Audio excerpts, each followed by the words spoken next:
Hey kids, we're about to get busy right here at night. Yeah, at night at the Guitar Quackery workbench in New York City, live streaming. I already sent a link to the customer so the customer can watch me work on this guitar. So I already warmed up the soldering iron, which will be used to remove a fret. So this guitar's been refretted badly. So let's quickly document this. So what happened was, here, I'll show you. So when you remove the frets, you need to clean out the fret slots before installing new frets. Well, you need a specialized tool to clean them out. And that's a problem for those who don't have a specialized tool if the guitar has binding. So I've seen this kind of amateur refret on quite a few guitars, to be honest with you, even some valuable ones that have been devalued, where instead of using the claw, the specialized tool, they just use a saw and just cut through the binding in order to clean the fret slots. And now I'm going to show you through the microscope the binding the side of the neck. So let me just throw some light on this. So here is one of the frets. Just need to focus a bit for you. So there's also this issue, but they already stuffed some glue inside, so I can't repair this easily. So I'll just leave it like that. But you can see how they cut through the binding just to clean the fret slots. So they just cut, and you know, here they even cut very deep. And I can see here that they did use glue, I guess, to install the frets. So this looks like glue underneath the fret wire. Let's check another one. Focus. Yeah, so there's a filler there. So I'm going to say that that's probably glue. So I'm going to guess that the frets are actually glued in. Now we need to remove this fret and reinstall it. Why is that? Well, here is the fret rocker.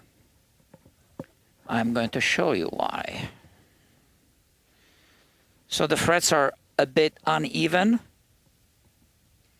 and this one is the worst.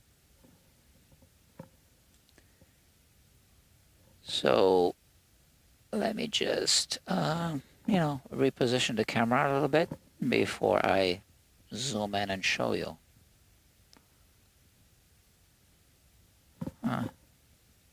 I can't focus, I'm too close. Now I can focus. All right, so you can see how this fret is much higher than the two adjacent frets. If I put a fret rocker, look at that. I've never seen an uneven fret quite so terrible. Usually when you get a little rocking, you know, it's just a little bit, I don't know, like here on this one. So let me focus like that. So here you have a little rocking, okay? But on this one, terrible. So we do need to remove this fret because it's so high that obviously when you want to fret here, it's fretting out. If you want to fret here, it's fretting out. If you want to fret here, it still frets out. So it frets out even when you, okay, here it stops fretting out. 1, 2, 3, 4 frets away, it frets out. So this is just a reminder. So we're going to remove this fret, clean the fret slot properly this time, and then reinstall the fret. So first let's remove the strings. It's too bad I don't have an audience because this is an interesting live stream.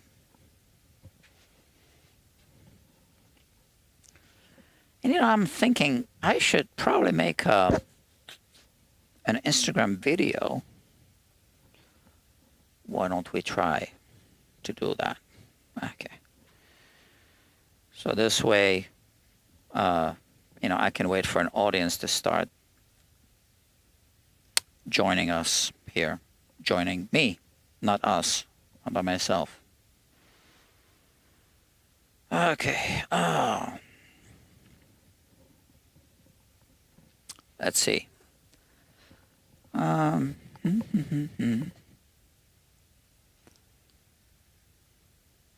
Yeah, I can focus.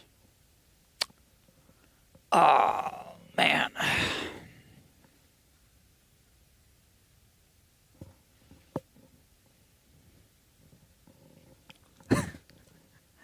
All right. So I have a fret rocker.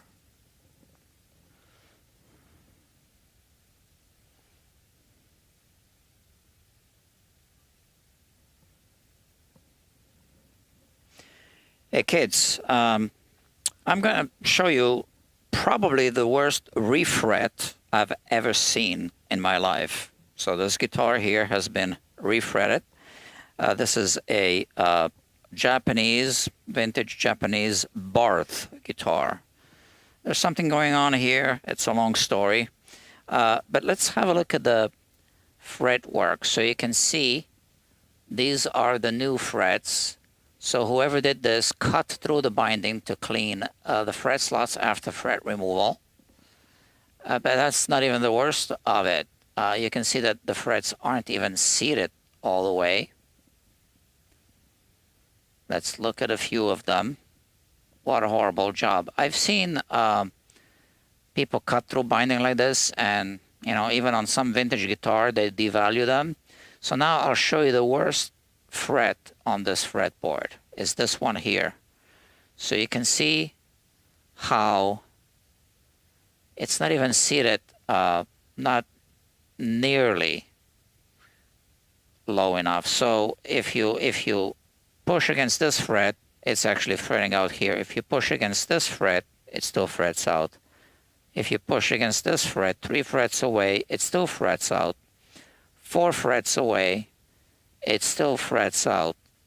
Here you got to push 5 frets away to get a tiny bit of clearance, but of course it's going to buzz against this. So this is a fret rocker tool, and you see I'm doing a live stream right now, so people are watching this. If I put the fret rocker on top of this fret, you can see how it's rocking. I've never seen that, you know, before.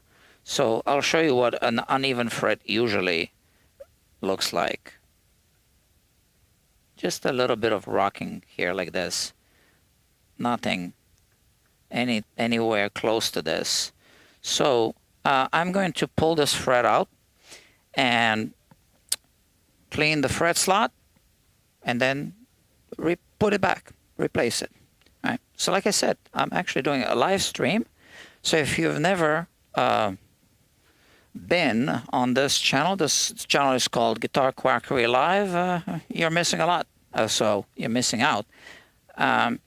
So go to Guitar Quackery Live on YouTube and catch some live streams. And if you prefer produced content, edited videos, then just go to Guitar Quackery on YouTube. I'll see you on YouTube.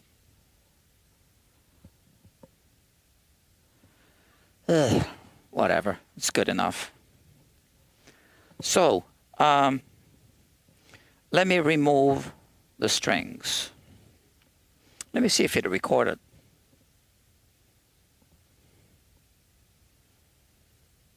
Yeah. It did. And I still don't have an audience. Well, it's Saturday night. People are doing other things, and I'm here just because I have a lot of work. That's why. So I'm going to remove the strings. Let me think. Will I be putting the same strings back eventually? That's going to be kind of hard. No, I will not. I'll just remove these strings and throw them away, and then we'll put other strings on whenever we put strings on. So here we go.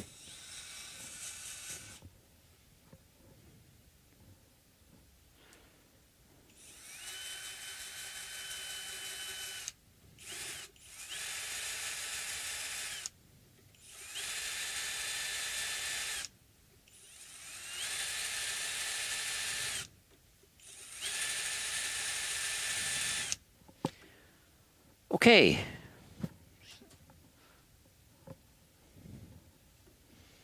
I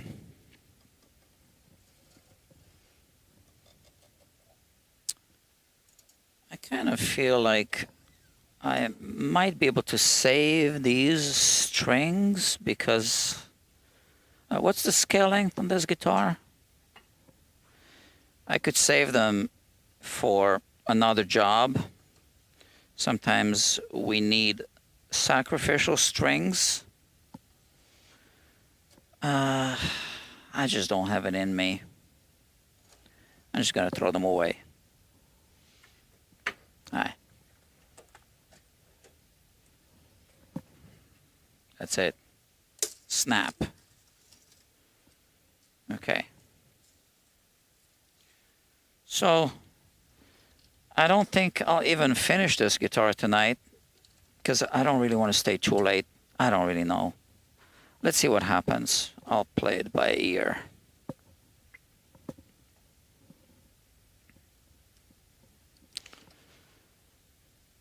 So sacrificial strings.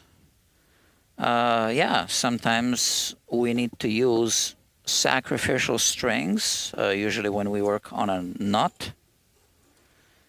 And or sometimes when we do a stress test on a guitar, when we worked on a guitar. And so a stress test is basically a test to see if it holds, if the guitar is going to hold up at full string tension.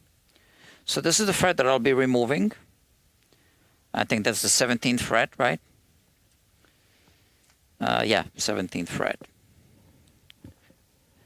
And I believe that we have one person watching now. Yeah, it looks like there's a viewer. So welcome to Guitar Quackery Live, the live streaming channel. Okay. So I have an app here that's connected to my switcher, so that's convenient. And here I'll show you a close-up of the fret removal. We're only removing this one fret because that's a really badly installed fret. And I am going to use, hold on, where's my fret removal tool? Here. Okay. This. And then we need to clean up the fret slot with the proper tool. It's a claw, all right? So, and I want to reinstall the same fret. So here it is. I just changed this blade and install this claw instead. Now at this point, because someone did cut through the binding already, I guess I could use a saw as well. It's already been cut through. But yeah, so I'll try with this first. If that doesn't work for whatever reason, then I'll use a saw as well. I'm not, at this point, I'm not further damaging the fretboard. I mean, the binding, it's already been damaged. So that's it. So now let's warm up the fret first. And by the way, this is a modified tip. You see that? So because we know that there's glue holding the fret, we want to warm up the fret. So I warm it up like this.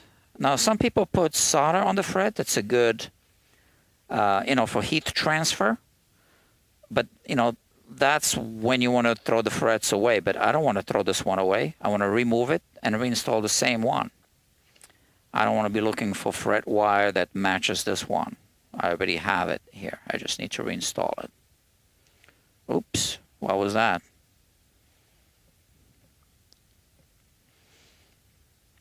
So warm up the entire fret. Gonna keep it warm. And I'm gonna start from here. Oh, okay, it's already lifting.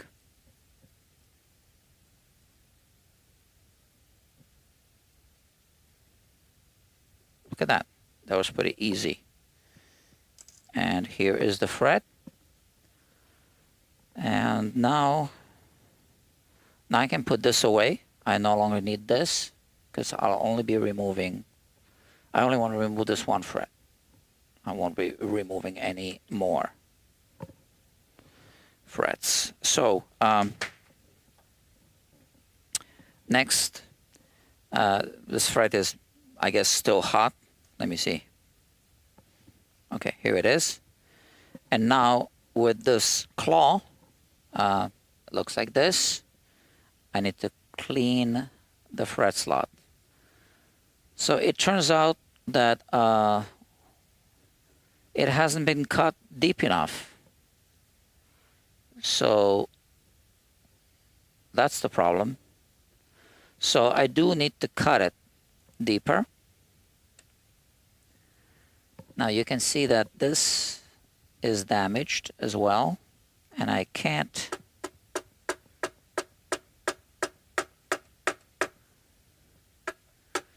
so it looks like there's probably a big blob of glue there underneath. So what should we do about that? I guess there's a couple of ways of fixing it. One way would be to remove it, clean the glue, let's see, and then glue it back. Okay.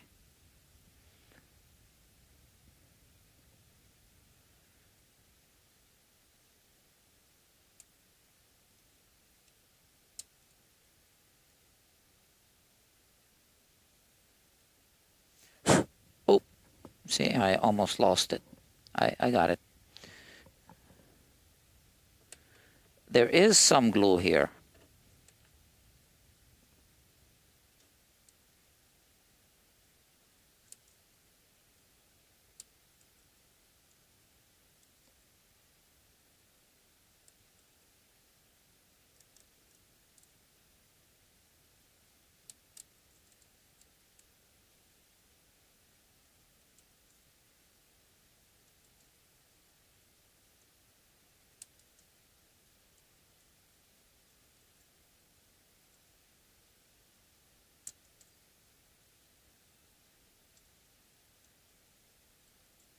So there was some glue there, only there. And I guess there's some glue here as well, dried up glue.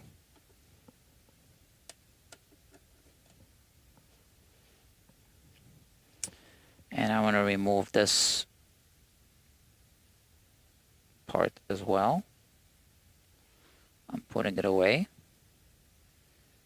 And this is also not good. So let me clean this cavity a little bit.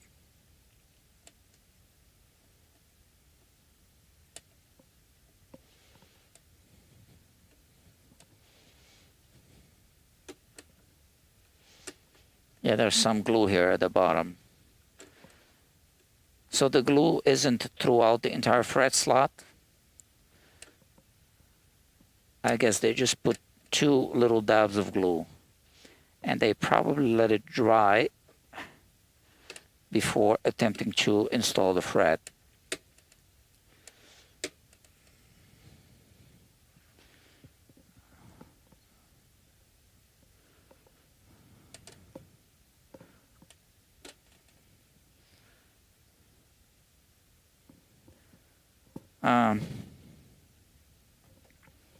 Yeah, you can spend an hour doing this, and I don't want to spend an hour doing this. I'm already doing overtime on this one. And I tell you what, because this has already been damaged, like I showed you at the beginning, they already cut through the binding.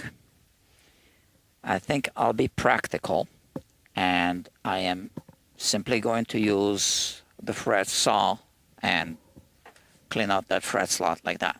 So this is the fret saw. It's got a depth stop. I'll show you that.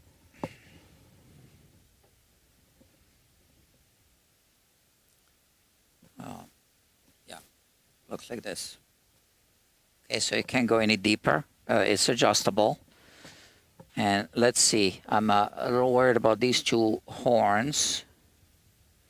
I don't want to nick the finish, no, so I'm away from the horn.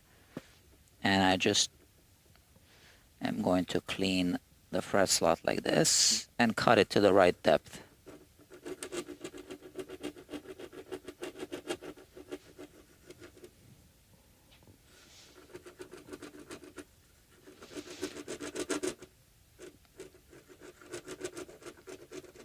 So once again, normally I wouldn't be doing this on a neck with binding, but it's already been cut through, so I'm not damaging it any further. Okay, I do have a tool to measure how deep the slot is. So let's first find the radius. That's the right radius. And here we still have like a hump. What the hell is that? You know what this is? It's the damn screw. I can't believe it. So these must not be the original screws. And these 2 screws are hitting these 2 spots and lifting the fret. What do you know? Unbelievable. I've never seen anything like this before. Really unbelievable. So let me remove those 2 screws.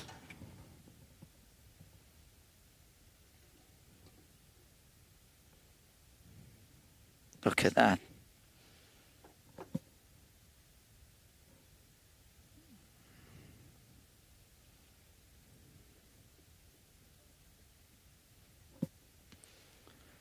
So, did I just damage my Japanese saw?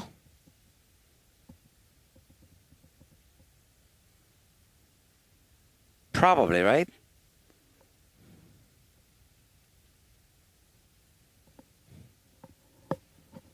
Expensive Japanese saw.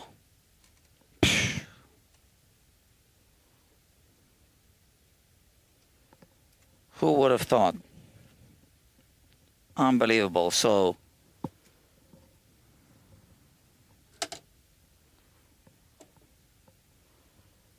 now, yeah, now it goes smoothly. Look at that. That's really unbelievable. Okay.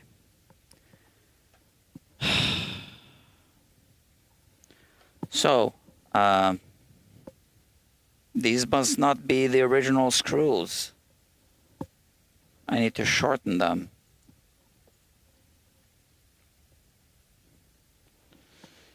So I'm going to tap this down a little bit here.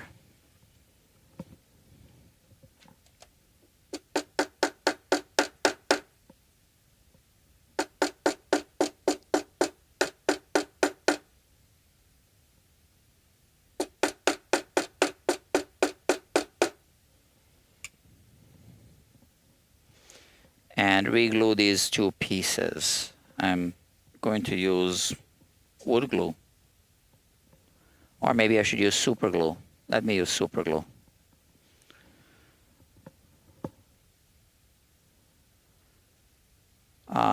Thin formula.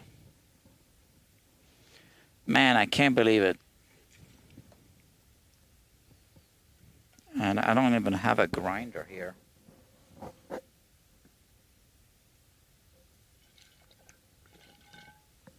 Actually, I have access to one.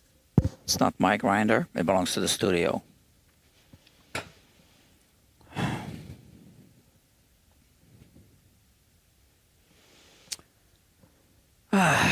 So here.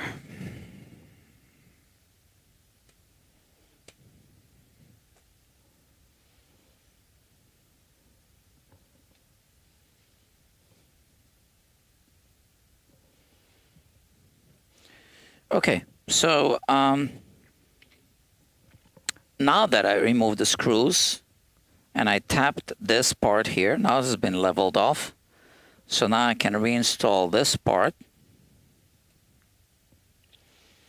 I can push it in this direction. So now it's wedged in. Still puffed up a little bit, but whatever. And then we have this piece here.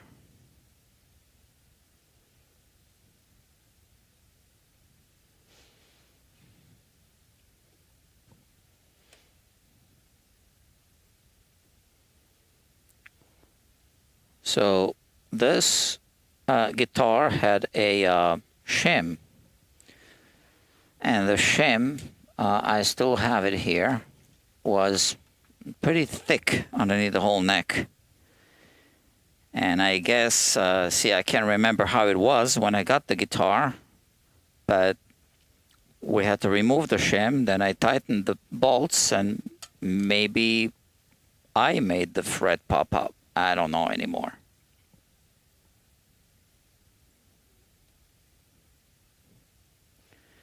So this isn't seated all the way. There's some debris here.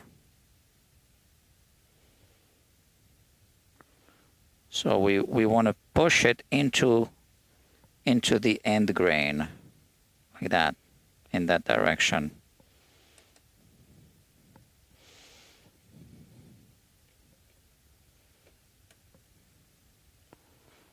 I think this is going to be as good as it gets. And I am going to push it down, not with my finger. I'll use tape when we put the super glue. So I'm just getting some tape now. All right, so I got some tape ready. And this is it, the super glue.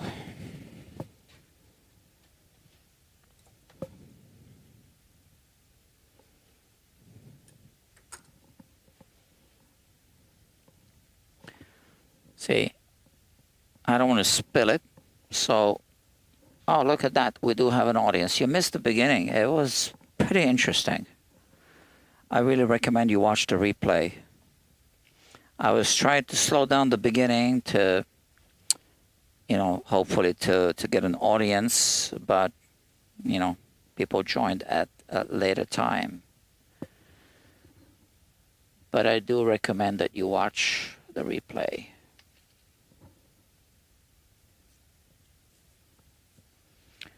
I'm looking for something about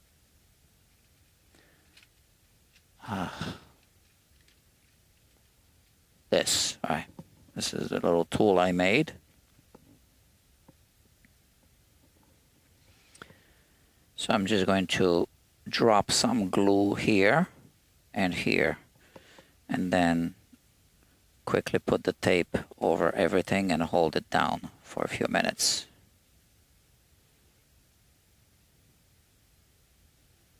So this is a low viscosity glue. It goes into the cracks. And this is too much.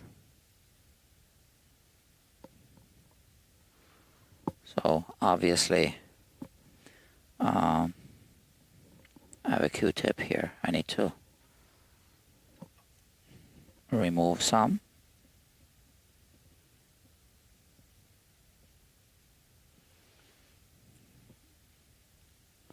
Put a tape here and hold it down like that with 2 fingers. Let me close this container. Okay, for a few minutes. So now we can talk. So we're just replacing 1 fret. I wasn't prepared. Now I need, damn it, paper towel.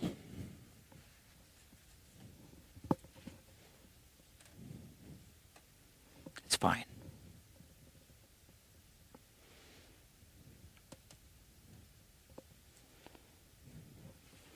Let's see. Can we remove it? Yeah.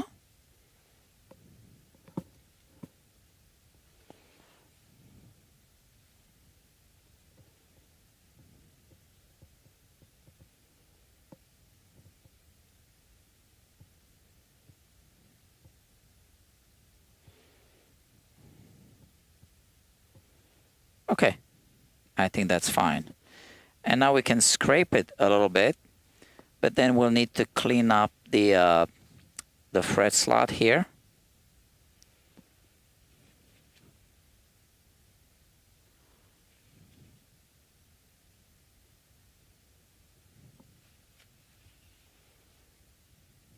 Okay, and now let's start scraping it.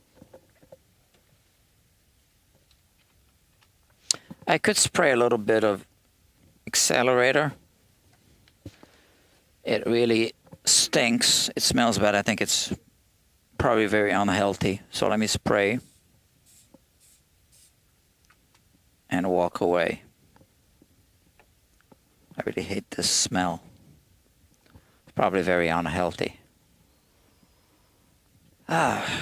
So this will help the glue get, you know, hard.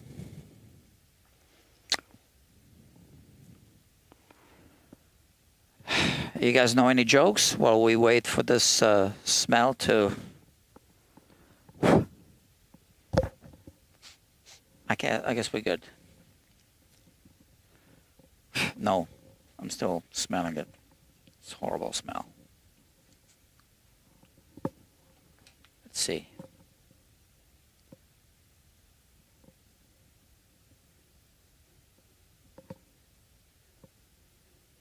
Okay, so the fret slot is deep enough. So I just damaged my my saw because of those 2 screws. All right, I have to deal with this.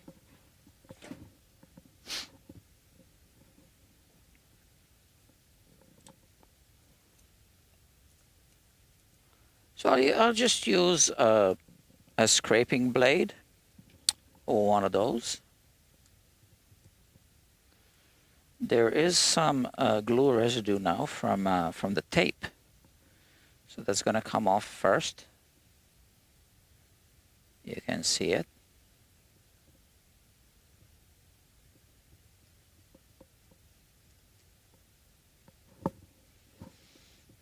It looks like a booger.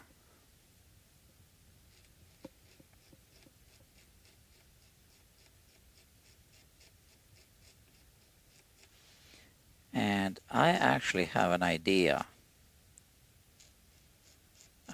So I am going to, Although on second thoughts, I don't know if I should bother. So my idea was this, to mark off the two spots on the frets where the screws were pushing, here and here, and then just file some grooves, but I changed my mind. Okay, we really don't want to do that. We are going to shorten the screws. So this is the thing with old guitars. People like to call them vintage. Let's call them vintage or old. It's the same thing. You never know. You know, what's there. So these two screws are too long. And I need to go get the grinder. So you guys are going to have to keep each other company for a minute here. So we have a new member here, the Guitar Professionals 8584. Hello, man. Hello to you. So yeah, if you watch the beginning, I explained that this binding is already damaged, you know, so someone used a saw to to clean out the fret slots when they were doing a refret. And that's how it is, which is why I also use the saw. And I wish I hadn't, because, I damaged my saw on those two screws. So I'm going to go get the little grinder. It'll take half a minute. I know where it should be. And you guys can keep each other company in the comments. I'll be right back.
It's not a very safe grinder, I think, but I used it before.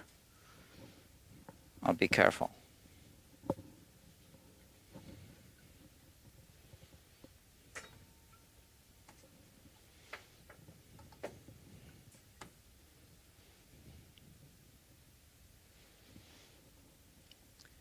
And I guess it doesn't matter if I lose a finger, I have insurance.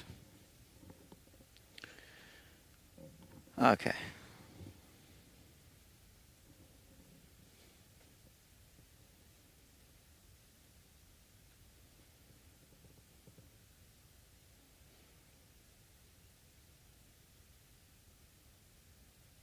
Why did the shutter change? I guess sometimes it's a touch screen, so sometimes I guess I touch the screen and it changes.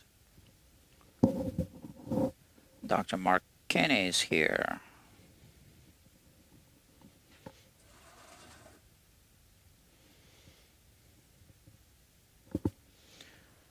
So this is it. I just need to shorten this screw.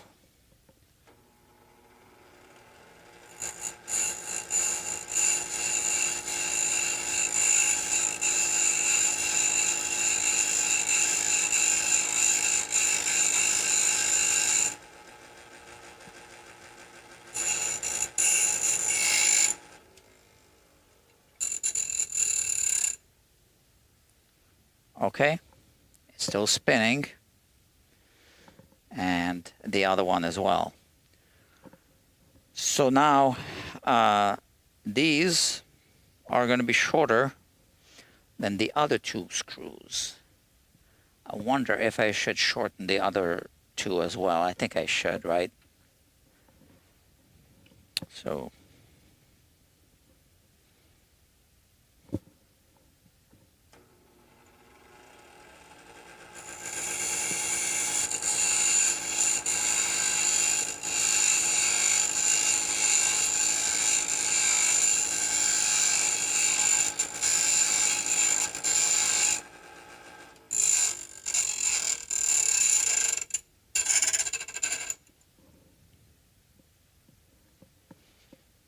okay, it's hot, right?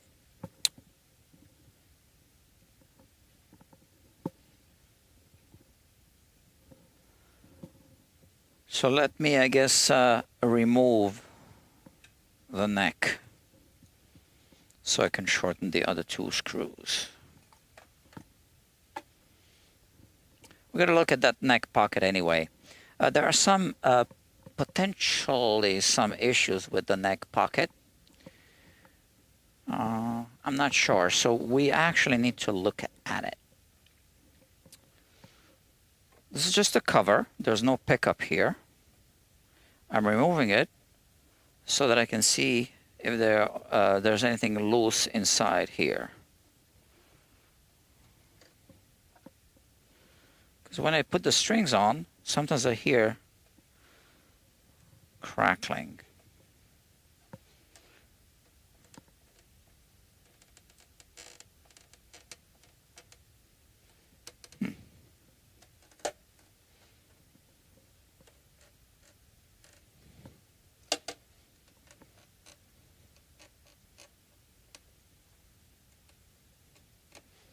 I don't know what to tell you. I hear sounds.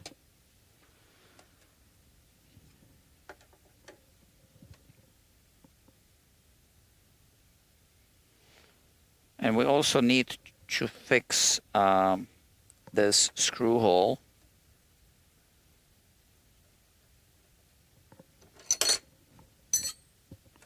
Just a lot of work with this guitar. Let's see. Oh yeah, there's a gap here.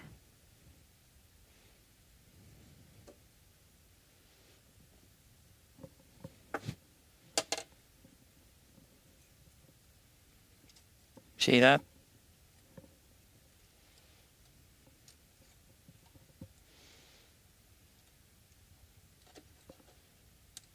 It's going through.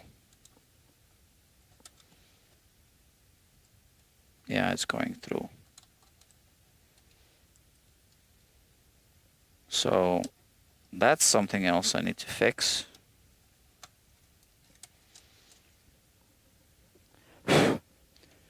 It's quite a gap. I don't know. I can't really get good closure. So what do we do? I guess the only thing, there's absolutely no closure here, because this is just the way this guitar was made.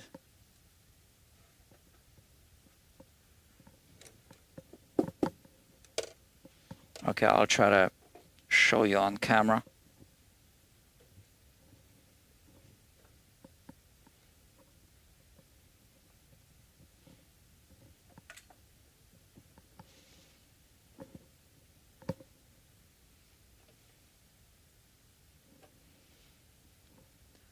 So here, you can see the neck block, okay, whatever you want to call it, is flat on top, right?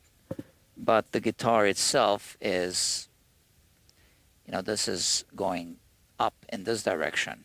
So we have a huge gap there, which means there's really no glue joint to speak of. and I cannot get good closure. So even if I push it down here, it's only going to be touching the neck block right here. So we would need to come up with a filler, and I don't know, maybe at this point, maybe this is an epoxy job, or maybe even expanding Gorilla Glue in this case. I don't know. This isn't proper guitar building.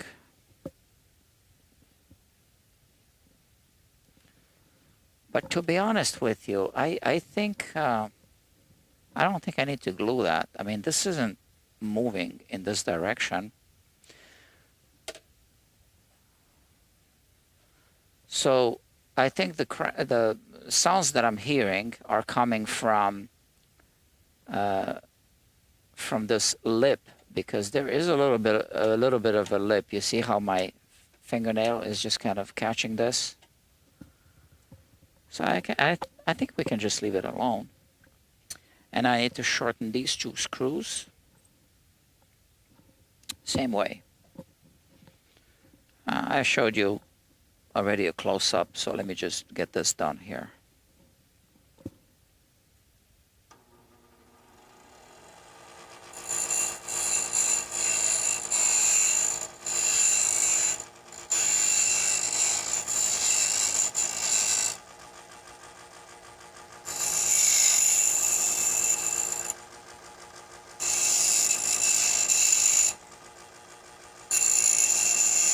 All right.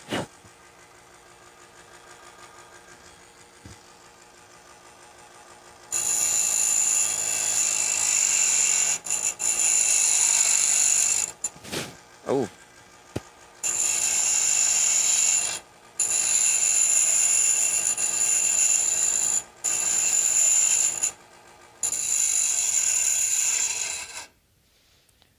Like I said, I have insurance, so I'm not worried about my eyes. Plus, I got two eyes. What are the odds that I lose both of them at the same time? Those things just don't happen. What do we do with this?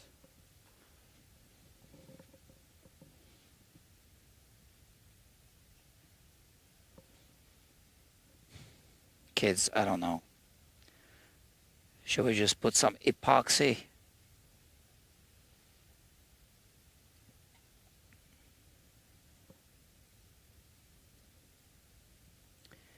I don't know. What would Grandma do? I don't know. She's not here. I can't ask her. Let's do this first.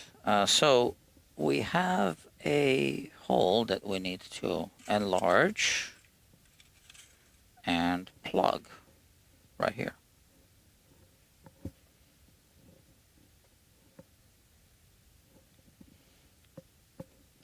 So this is stripped. I mean, you can kind of screw it in, but then when you try to tighten it, it just spins. So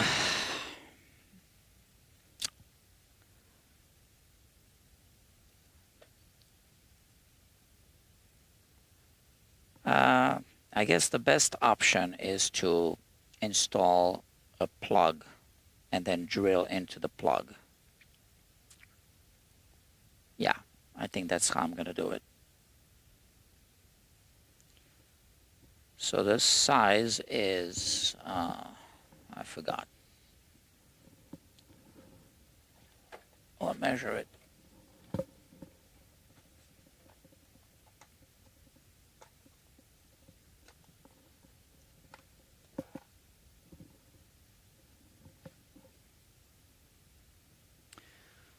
So this is going to be in inches, in fractional inches.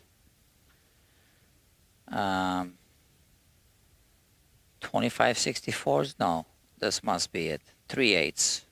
Yeah, 3/8.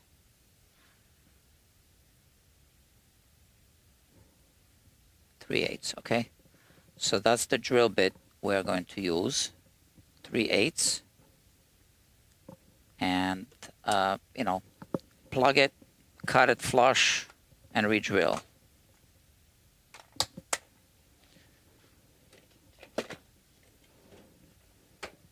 Three-eighths. I don't think I have a 3/8 drill bit here. Oh, I do. Look at that.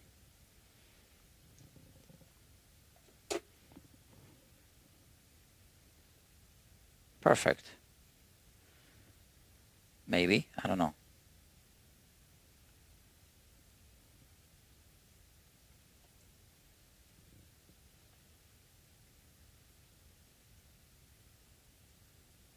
All right. So it's got this tip. You can see this? That fits inside this hole. So I'm going to turn it counterclockwise first, and then when I get it started, then drill into this. But we don't want to drill too deep, so let's mark off a depth stop with a piece of tape. Again, tape.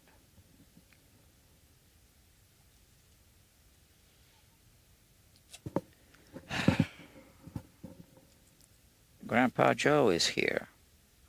He says, hello, gentlemen, and of course, guitar quackery. A good evening to you. Yeah, thank you, doctor.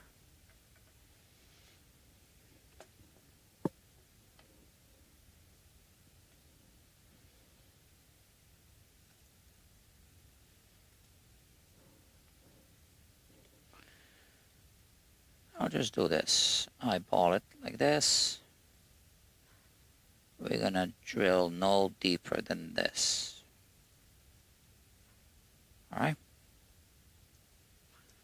Now, is it safe to drill straight with a big one? I'll use my best judgment. I'll try. See how it handles it.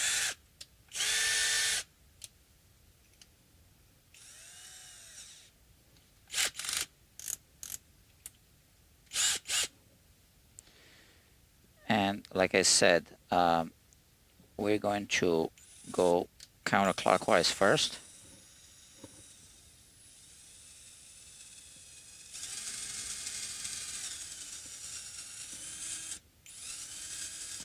Just to kind of get it started.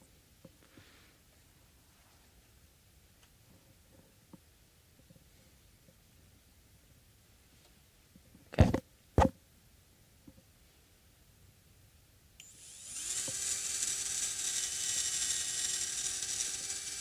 Okay, so now that is a bit risky, right? This could just catch the wood fibers and kind of crush everything, but let's try.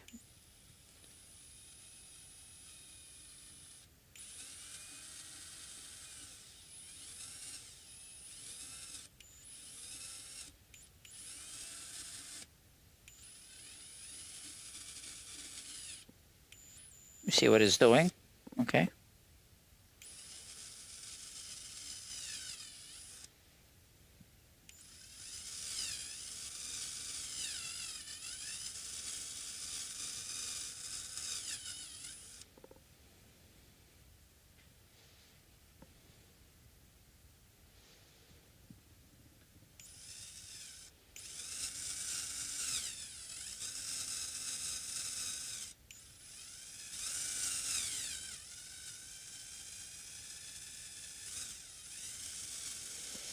I have to be mentally ready to release the trigger at any moment.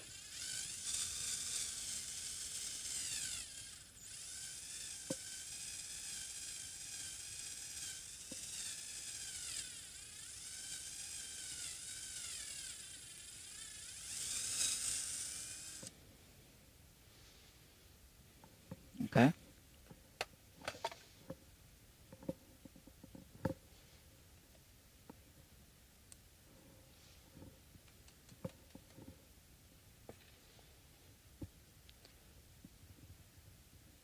nice and tight. Let's see if we need to go a little bit deeper. Just a bit.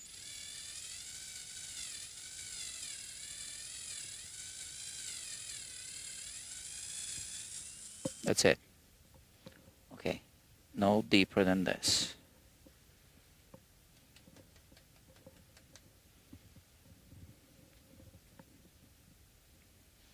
So this has been prepped. And you see, I was organized, nicely organized.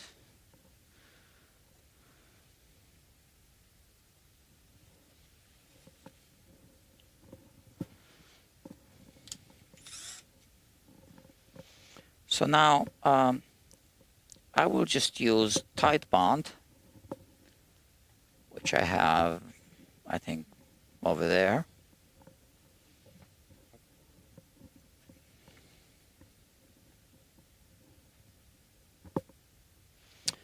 And I have the little hammer, right, somewhere. Did I put it back? Oh, even better, I have this rubber hammer, or mallet is it called? I don't know.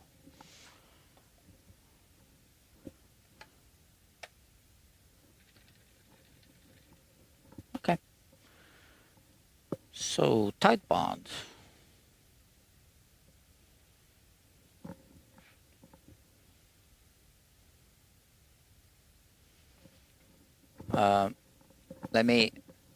This time, let me get this ready.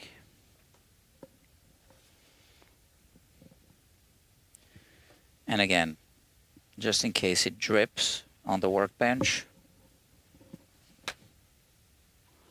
but I need another one to wipe the tip of the, which tool am I going to use? Maybe this. So let's see. So the way to do it is not to put glue on the dowel, right? We want to put glue inside of the hole. And we want to make sure there's no debris inside.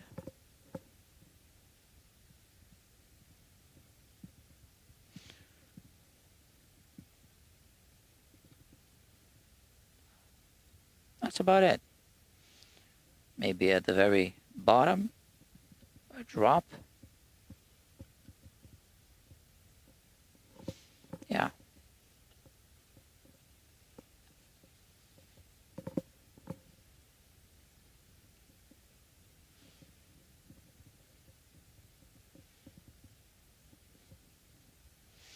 Oh, you know what? I want to mark it off. How deep is it going to go? Well, about this deep. So let me just mark it off.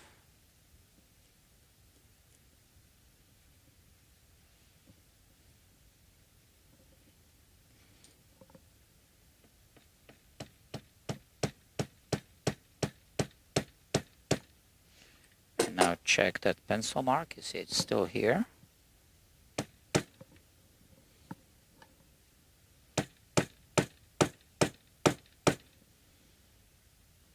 I think that's as deep as it's gonna go. Okay, and now we want to cut it flush. I don't think I need to wait for this thing to dry. We can just cut it.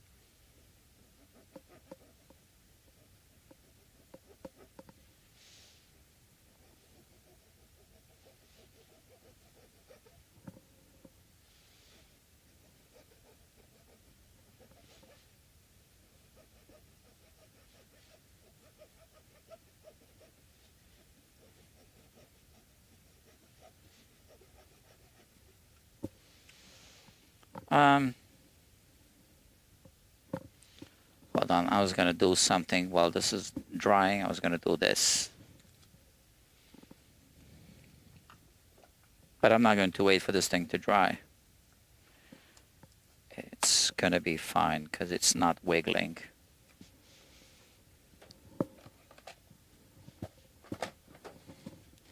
And to be honest with you, this camera is in my way. So we're gonna have to do it this way. might be able to zoom in from the side.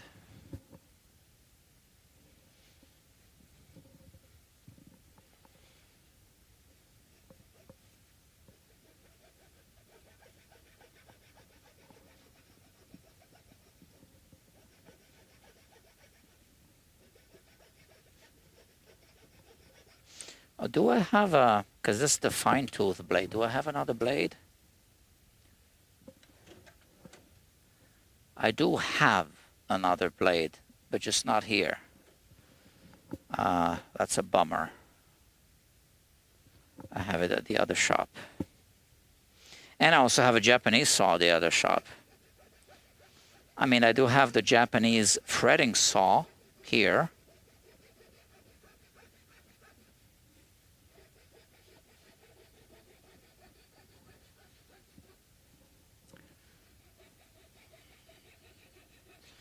This one works fine.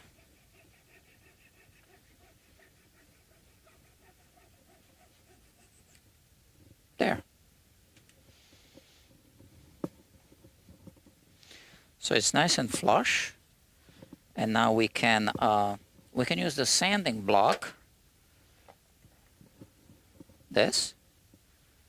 So I'll remove a little bit of the finish, but you know what? I actually want to do that because I want to make sure that this is all straight, which it isn't now.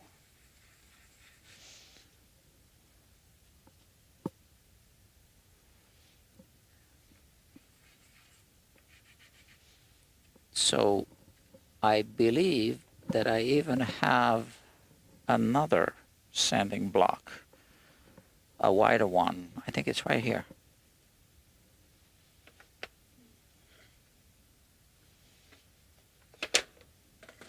I know I have it somewhere.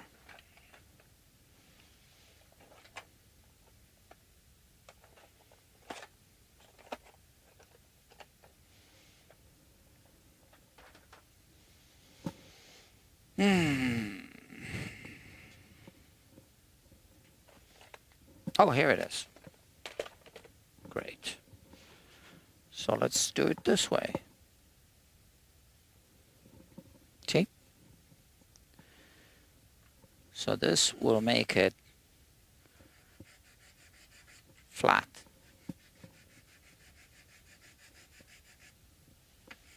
And I really don't care about the finish being scratched. We need a good neck joint.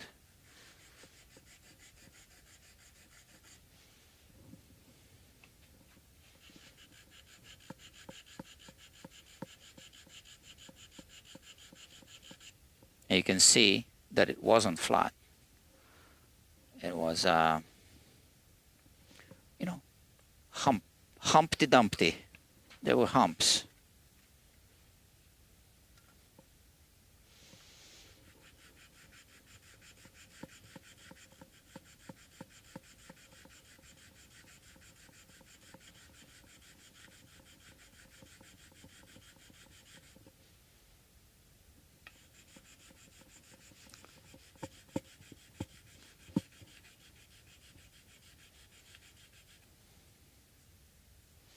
You can see that. This is going to be a better neck joint now.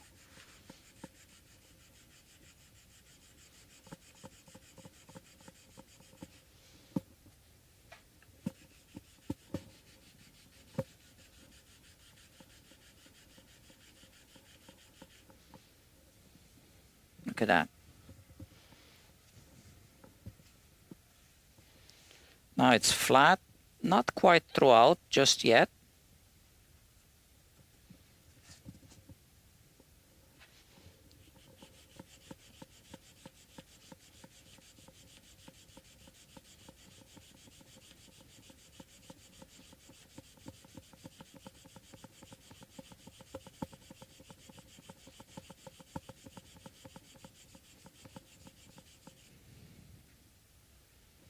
Much better. I need my vacuum cleaner now.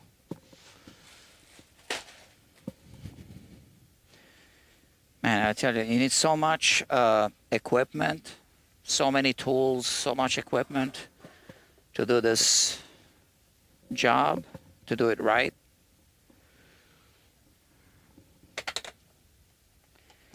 I think the minimum you need to spend on tools to do like entry-level, good entry-level guitar repair work, I think would be about 5,000.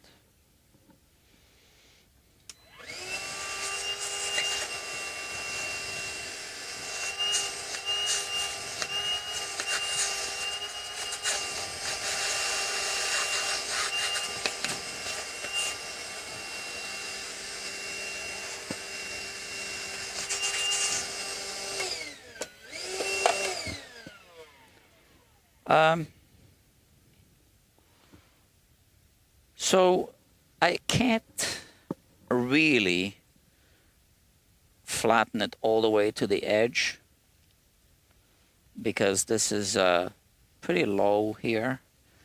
I can continue a little bit.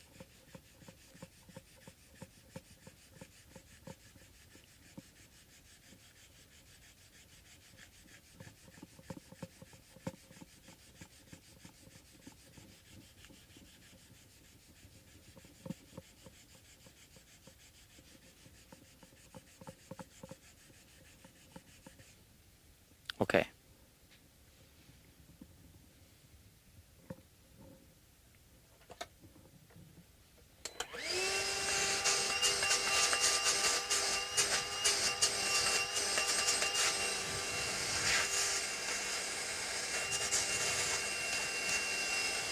I'm happy with this. This is good.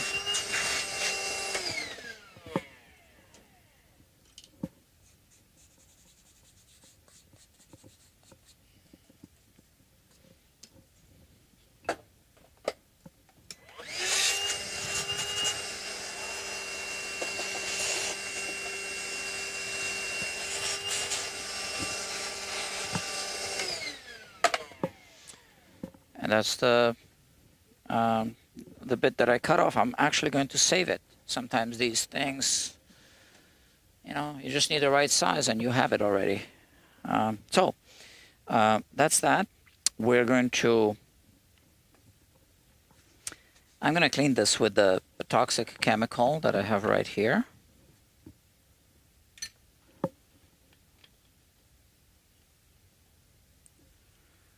To remove all the powder. I don't want to use guitar cleaner because I want this toxic chemical to evaporate quickly.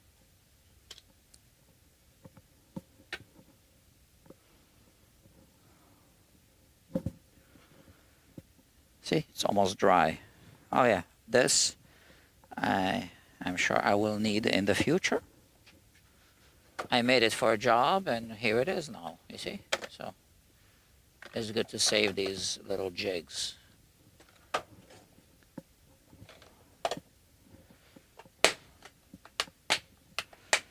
So now we need to re-drill, okay?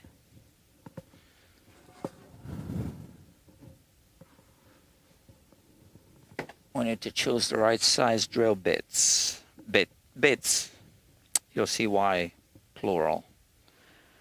So first, let me install this back.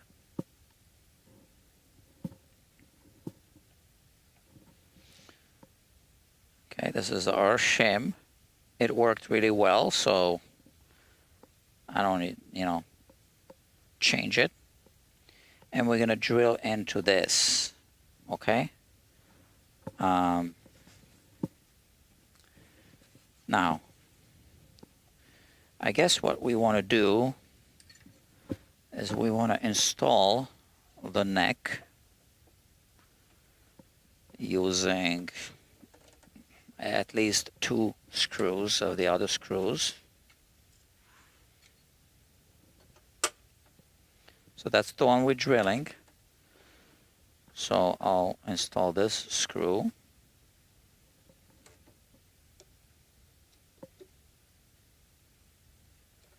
Hold on. Make sure it's, see, it wasn't seated. That's why it wasn't catching. Here it is. And another one. I lose them already. Here it is.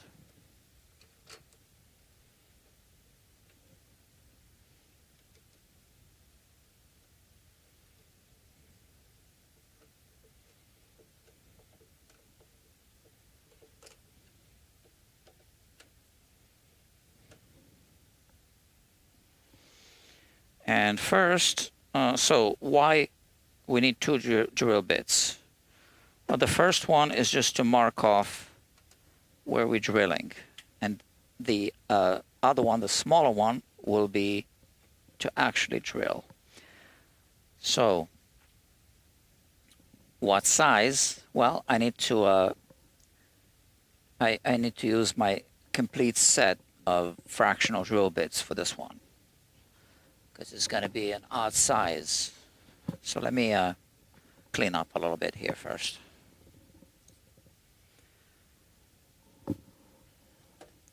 So far, I guess we're doing great. What do you guys think? And we still need to reinstall that fret. What glue am I going to use? You know what? I know, canopy glue, or maybe fish glue. So that's in the fridge. Let me bring out that glue, both of them, and then I'll decide which one. I kind of like, I don't know. I like the idea of fish glue.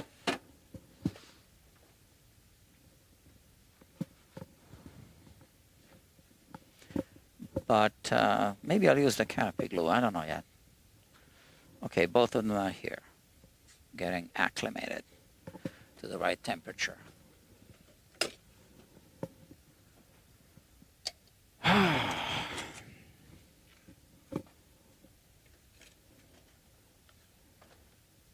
Where does this go again? Here. Oh, here are the screws. All right.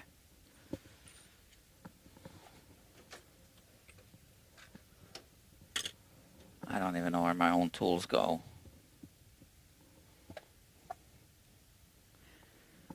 Now, if I put a tool away, I'll need it. If I don't put it away, I won't need it. And it's just in the way. So let's just put it away. So if I need it, I'll just retrieve it. Okay, so fractional drill bits. I have them right here.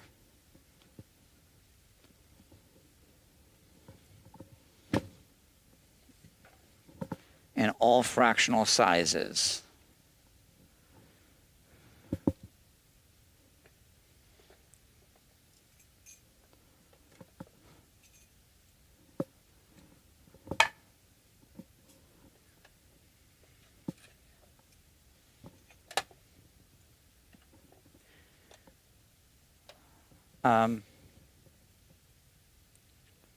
Yeah.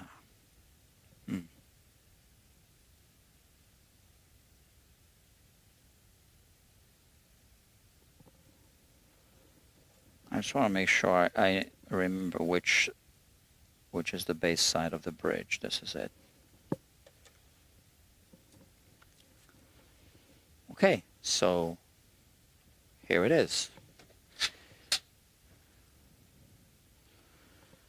And I don't know which one. I'll just take one and see if it fits. It's a bit too loose.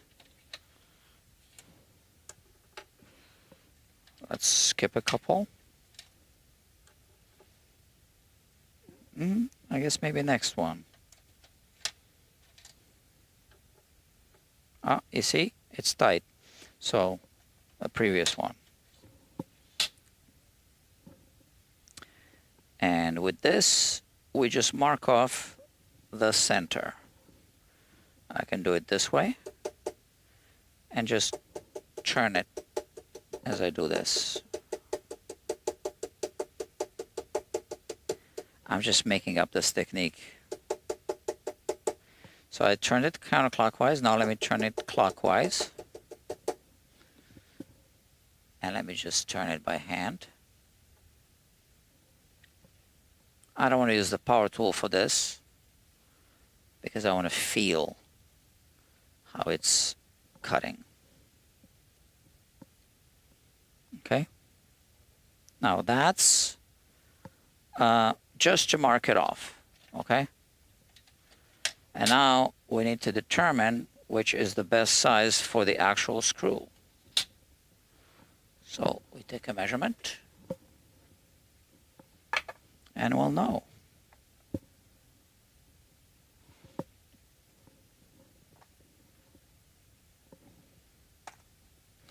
So these are in decimal inch measurements are shown here, right? So now with a caliper, now it's in fractional inches, millimeters, decimal inches, 0. So first, let's take a measurement outside diameter. 0.200. I'm just going to call it 200. So what is this? 200 1/1000ths of an inch. Is that it? 0.200 is, this one is 201 here. I know it's off camera a little bit. So it's going to have to be a smaller one than this one that I'm looking at. I'm looking at this one here, off camera. So maybe now I take a measurement inside here. We don't want it quite as tight, but let's take a measurement anyway. 0.14015, 0.15. Okay, let's see. 0.159, 152. I don't know. So I'm gonna have to remove the neck anyway for this.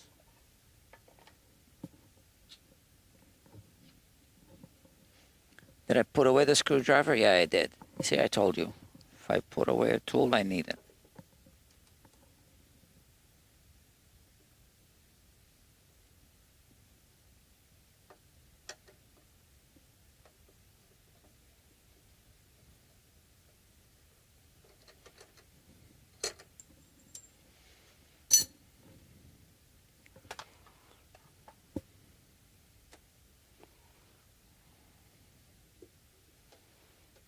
Okay.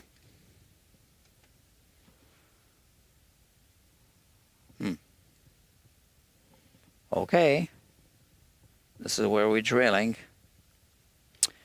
So 0.52. Okay, I'll use this one first. And again, we got to mark it off to about this depth. So we need some more tape. So since this won't be the only drill bit that I am going to use, I put the tape dispenser here.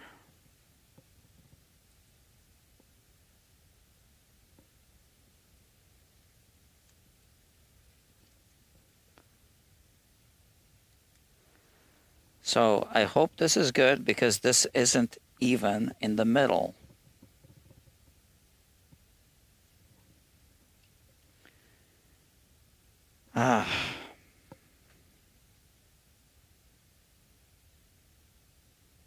That's what it's showing me. So I was using this drill bit through this hole. Well, there's too much slack. Look at that. Yeah, you know what? I can't count on this. I think we need to scrap this and just drill in the middle. I'm going to just eyeball it.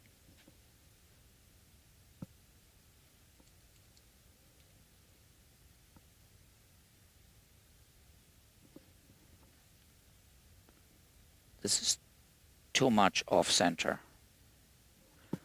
So this is difficult now. I have a little dimple there.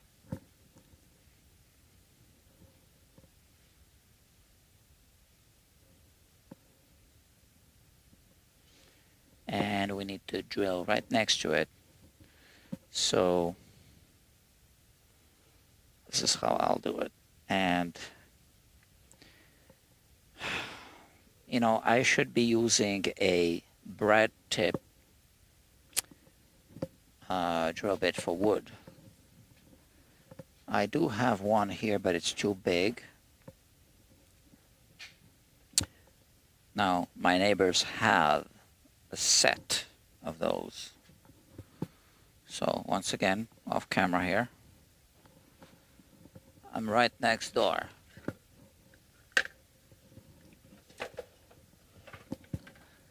If I can find them, because they do move things around. I think I did find what I was looking for. But those tools are poorly maintained. So let's see.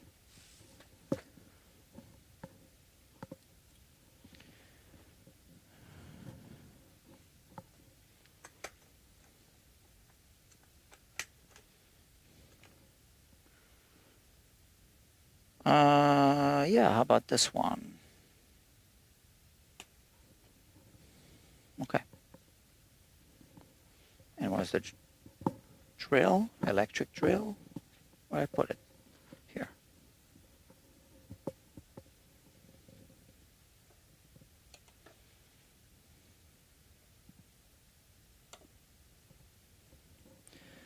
So this is the type of drill bit that I want to use, right? For wood.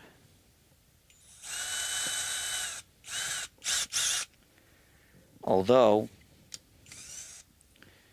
sometimes it's good just to use straight away the bigger one. It's just that they're missing some sizes here.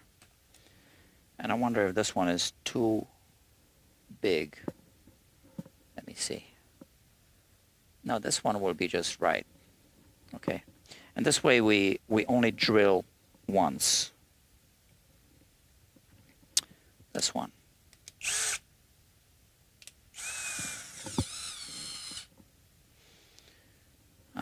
So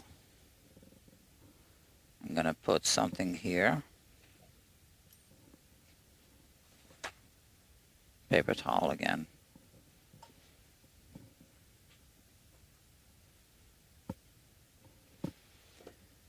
And what's my depth stop? I forgot that. All right.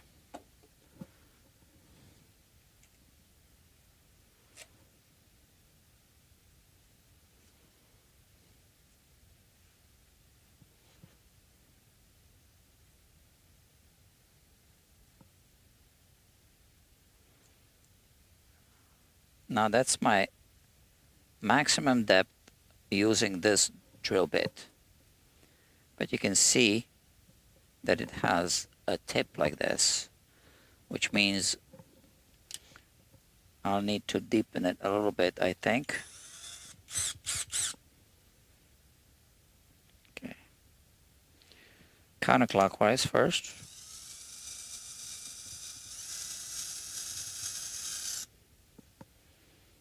Make sure it's on center.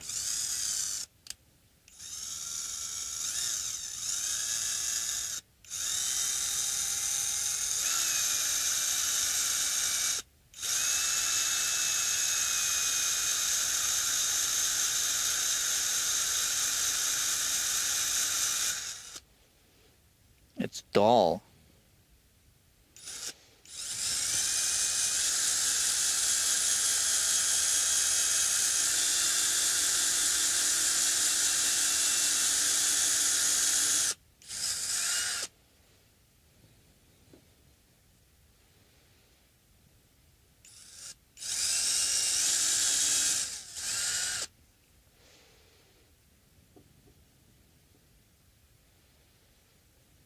Okay.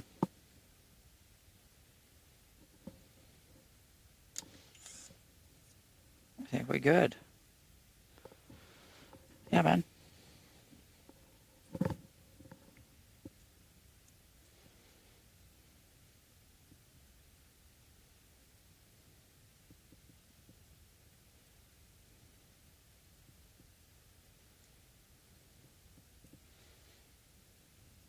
So I did hit that. There's already an air pocket at the bottom because the type of drill bit we initially used, if you remember, which if you watched at the beginning, you should remember.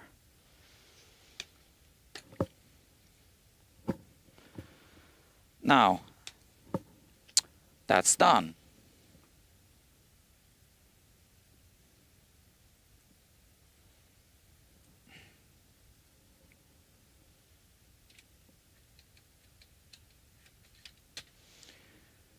Okay, what's next?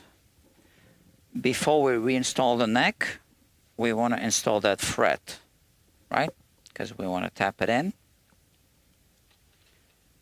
And it's just better to do it with, you know, the neck removed.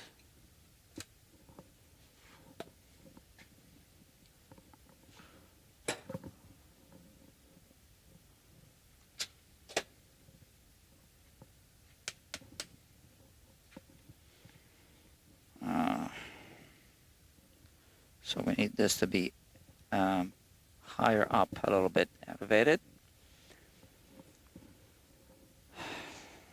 Okay, like this. And now I need to put something here.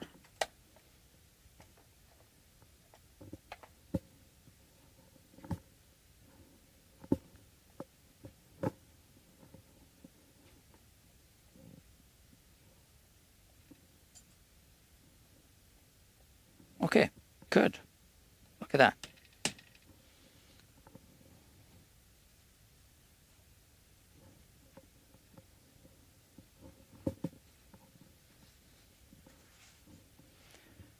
Okay, so this is what we have. And now I can tap it in. Where's that fret? Here it is.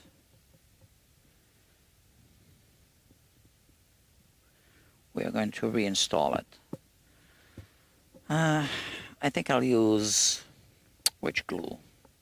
I don't think it really matters. So let's use the fish glue.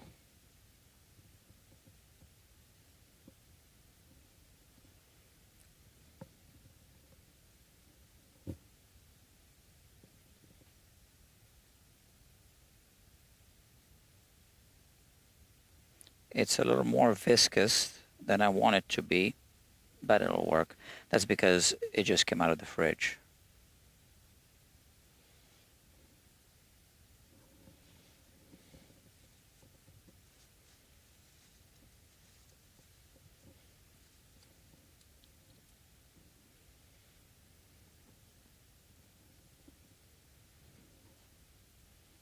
This is just a string, a guitar string fragment.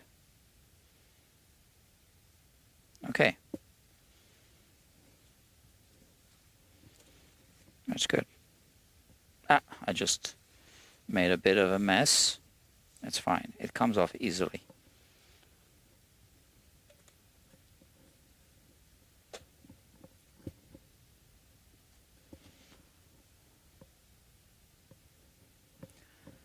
So here's the fret.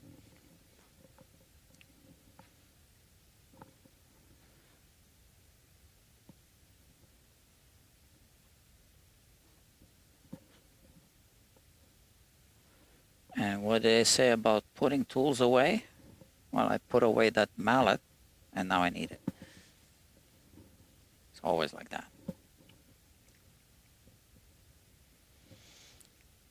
Which fret is it? This one, right? This one.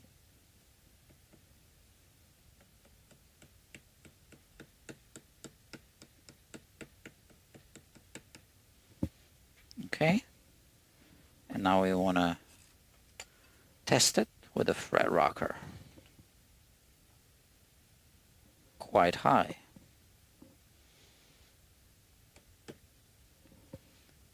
So this one, right?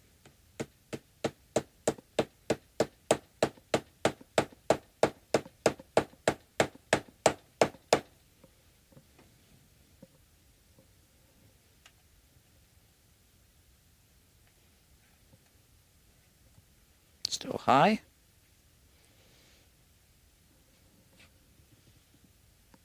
Yeah, but it's seated all the way.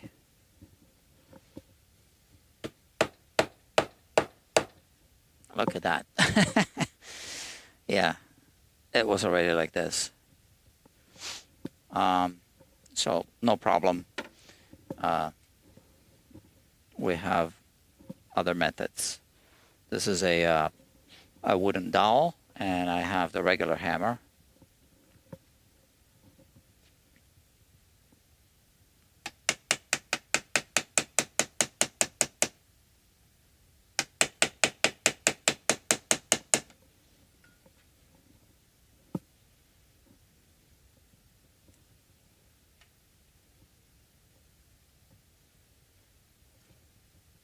We're gonna have to level off this fret with a fret kisser.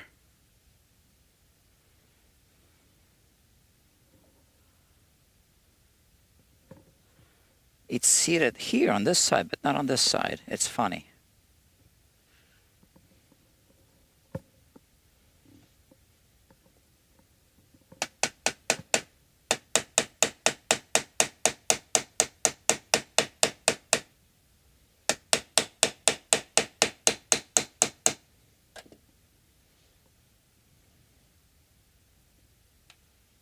Still high here in this, on this side, not in the middle, the two sides. Yeah, let's just file it down with the fret kisser and be done with it.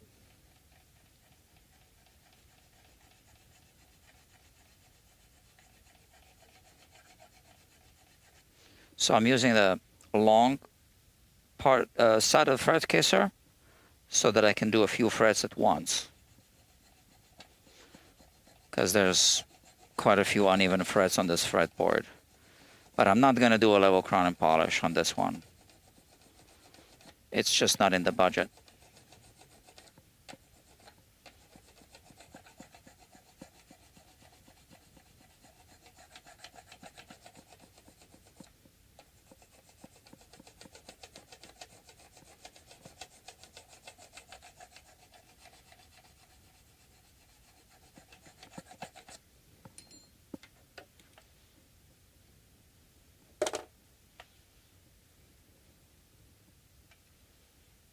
Much better. Still a little high here. This one's also high.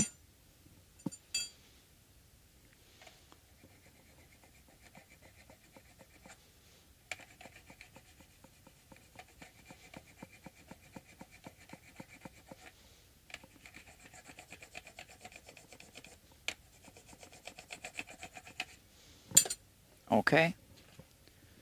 And now I'm just going to level off that entire part of the fretboard.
So I'm doing a little extra work because I really hate polishing the frets, spending time polishing the frets, only to find out that, you know, it's buzzing or it's fretting out.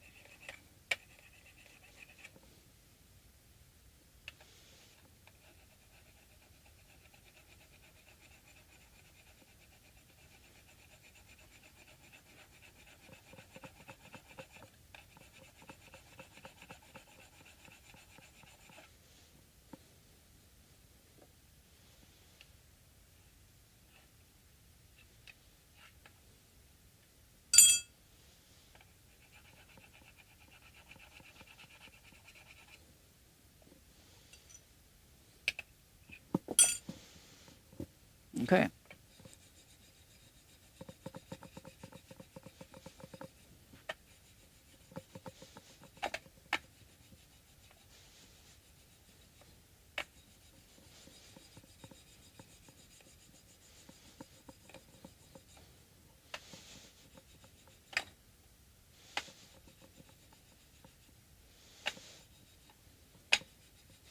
Okay, so there are a few threads that are slightly flat now on top. So I'm going to hit those with a crowning file.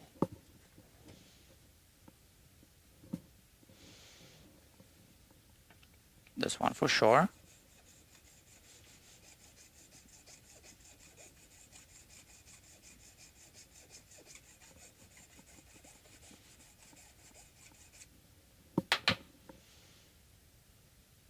Okay.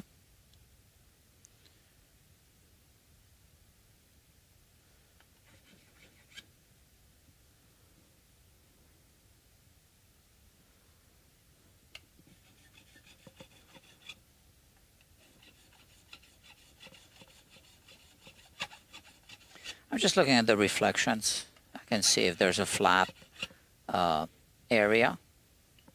This one isn't too bad, but I'll hit it anyway.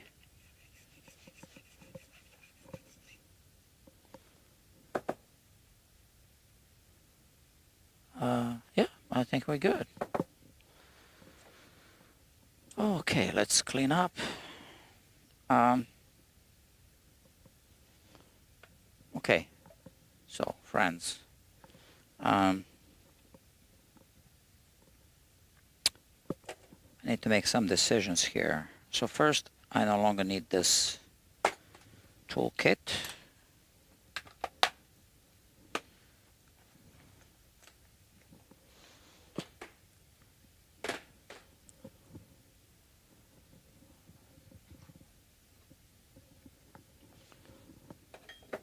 And now, all right, I put these tools away.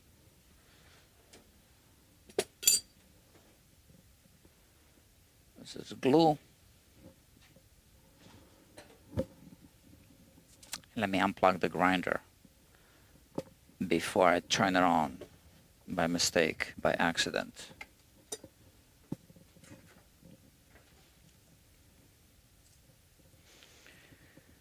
So, I guess we can put the neck back just to see if I, drilled it correctly and all that.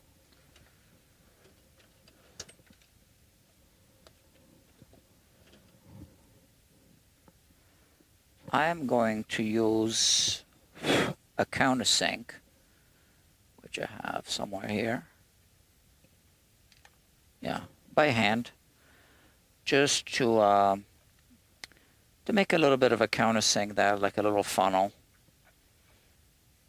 at the tip of the hole that I just drilled into that plug.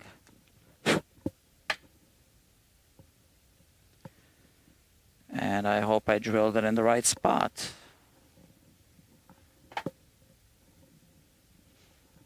If not, we'll have to re-drill and replug.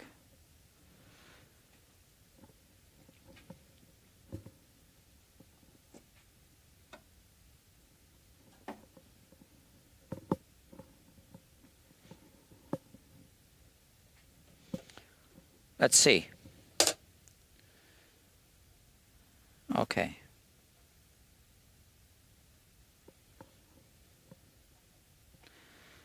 What do I do about that open gap?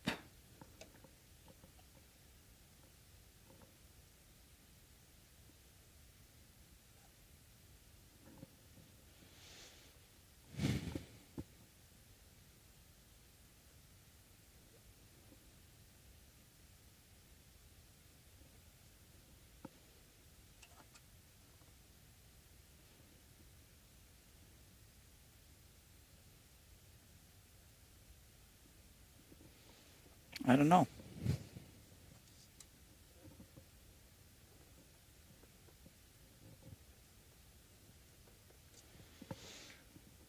It's a badly made guitar. I mean,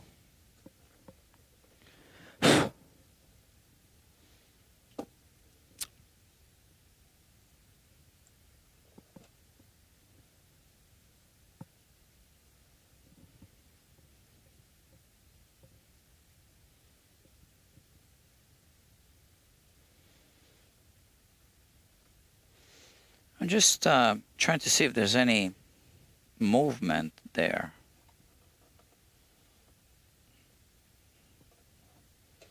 I don't detect any. So I'm inclined to think that it wouldn't matter if I glued this part on top of this neck block, or would it?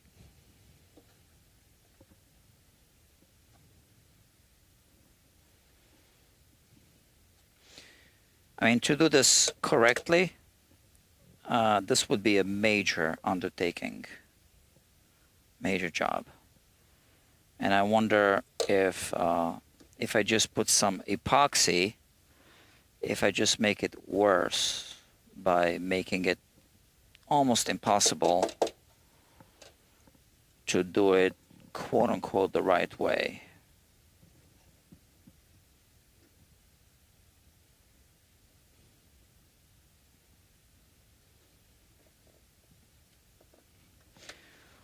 Let me just put the neck back without doing anything else to it.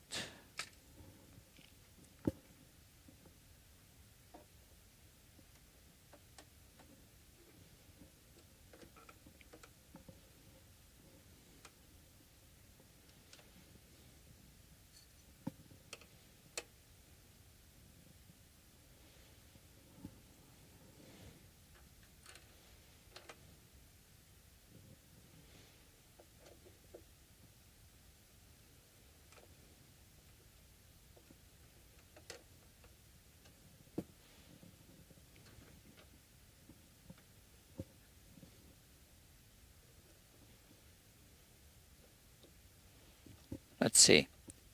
When I tighten the neck, I'll see if anything moves.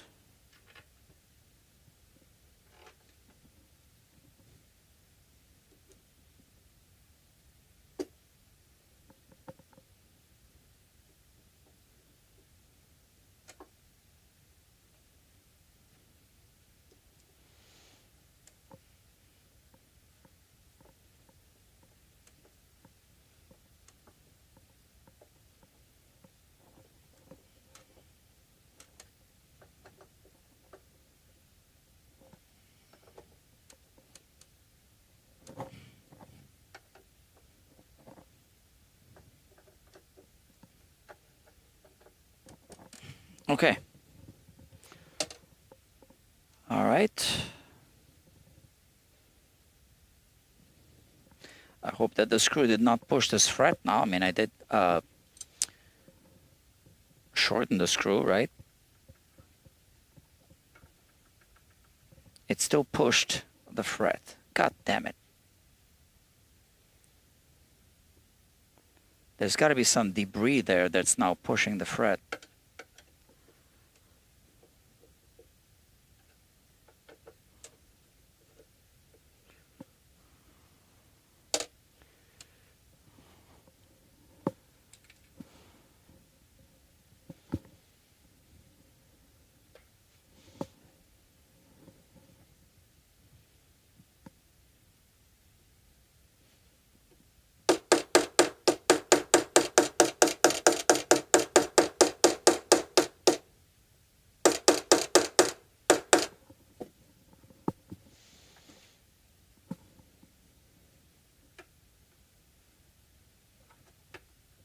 Just a little more here.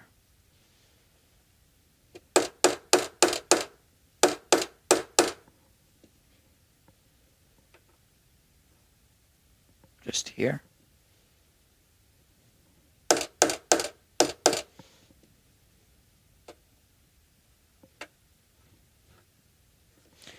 Okay, so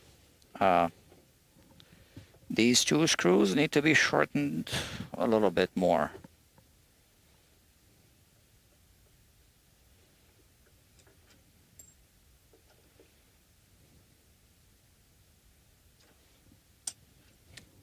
I can't believe it. All right, so we're doing this again.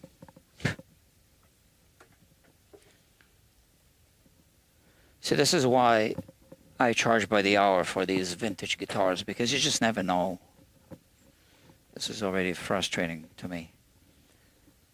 I wish I had goggles. I thought I had some goggles here. Well, I do, but dark ones. Let me see if I can see through.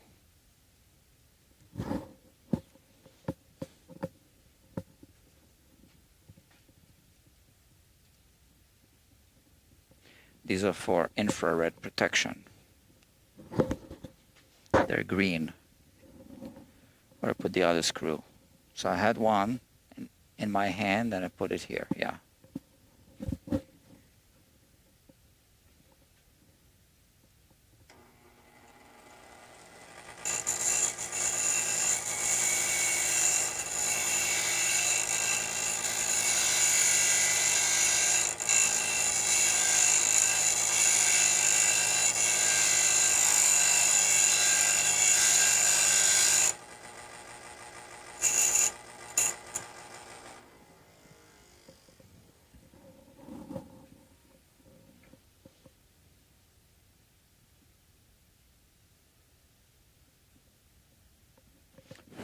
It's getting hot.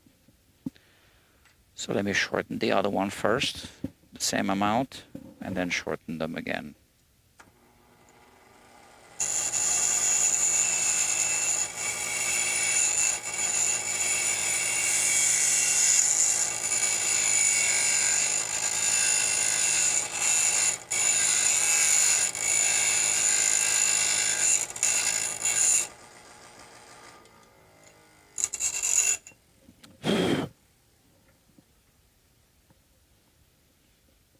They're both hot.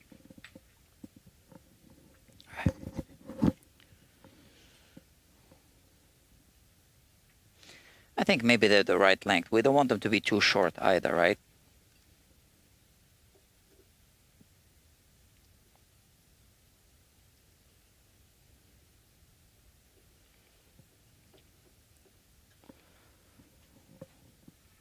So we'll find out.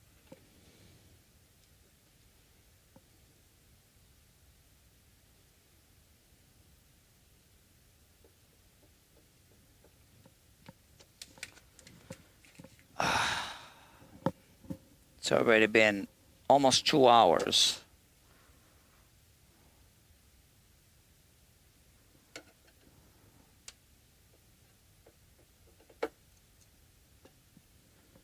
Okay. Let's see.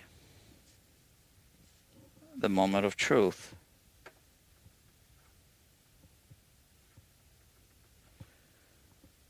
So it does stick up a little bit here now on this side. There's got to be some debris there. And at this point, you know, I don't want to keep shortening that screw. I mean, it's got to be holding the neck.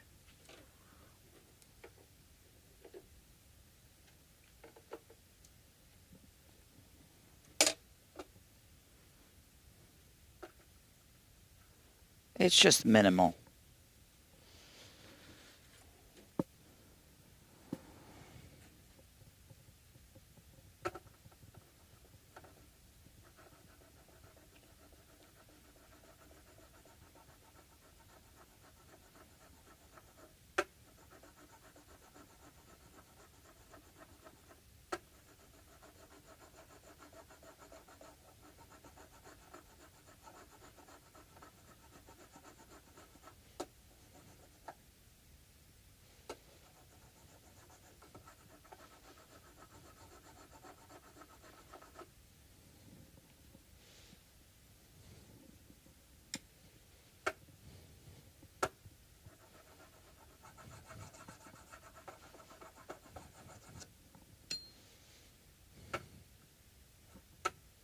Good. All right. So now with the leveling beam,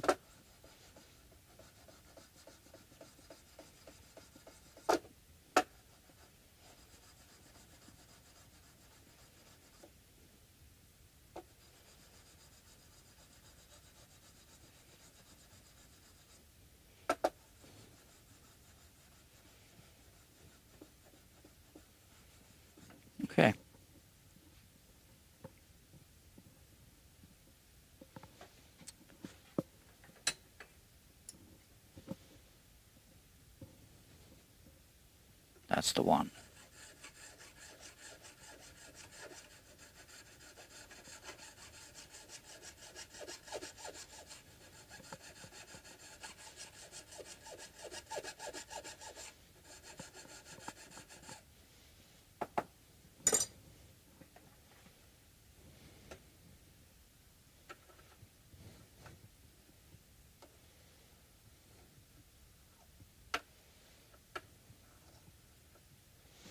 We're good. So one thing to remember when servicing this guitar, I'm going to mark these two screws in red. So I don't know, next technician is going to have to figure this out. So these two belong here.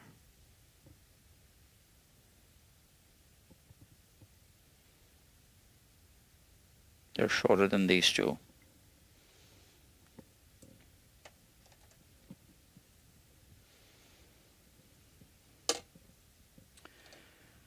Okay, so we have this. Now let me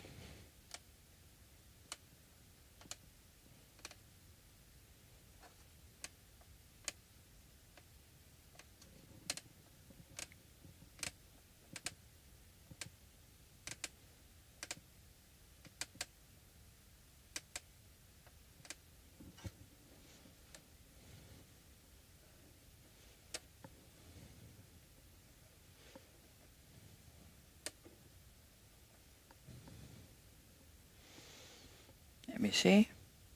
No, this is tight.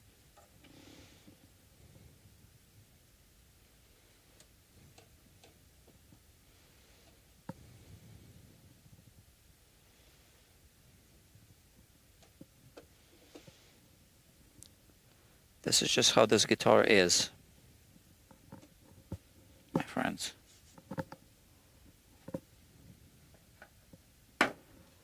We already upped the budget for this one, so the customer already agreed to pay more. And that's my guitar. Damn it, that was the sound. I thought it was the neck moving. But maybe it's that top, yeah. There's a little lip there.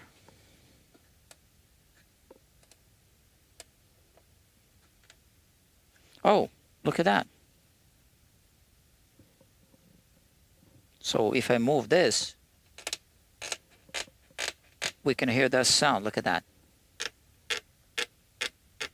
So that's just the top lip moving. I don't think that the body here is moving because this is that block. But here, it's just this loose part. Okay. I think we're good.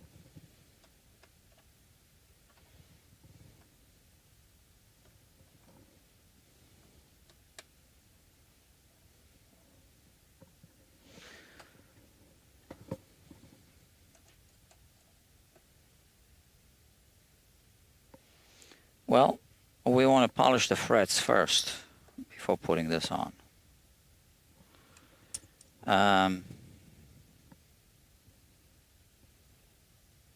Yeah.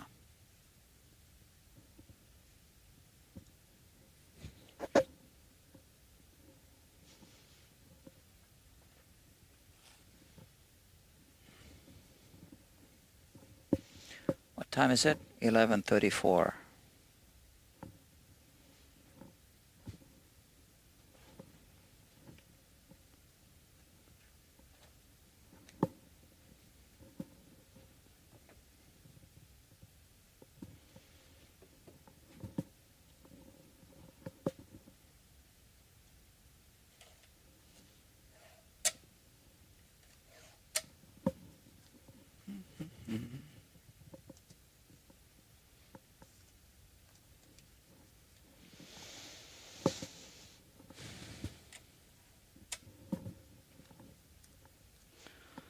So the more I think about it, well, no, right? We'll put the strings on. We'll see if it stays in tune. The ultimate test is that, right? Okay. Let's put some tools away again. Hopefully we won't need them.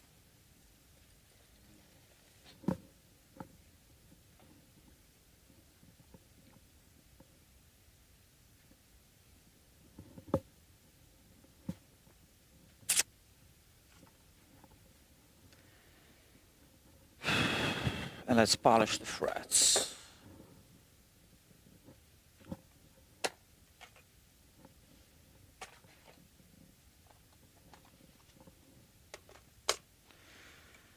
On this one, I will do the up and down polishing. That's all we got time to do. And that's perfectly fine. It's been done many times like that in shops around the world. So it'll be done on this guitar.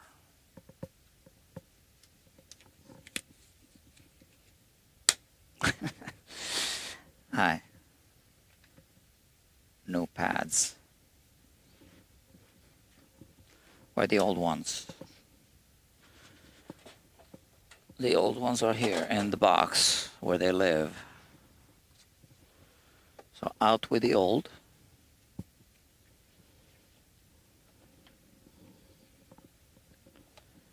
And here are the fresh ones.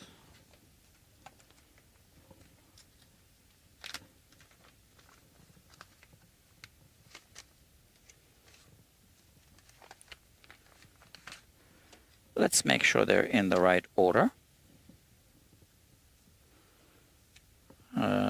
Color-coded. Yeah. Yep. Okay, cool.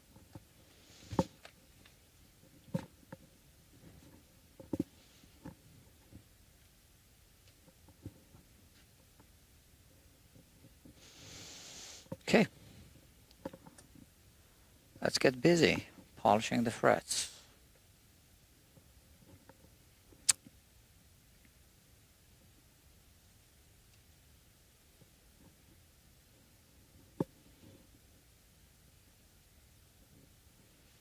Yeah.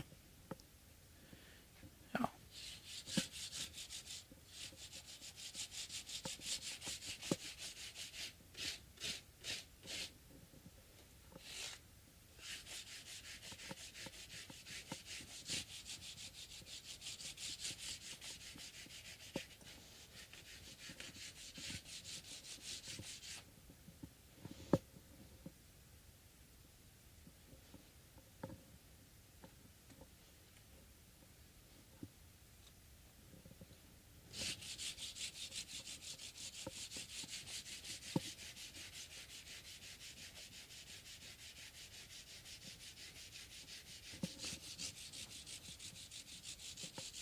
I'd like to finish this guitar tonight.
This part will go quickly.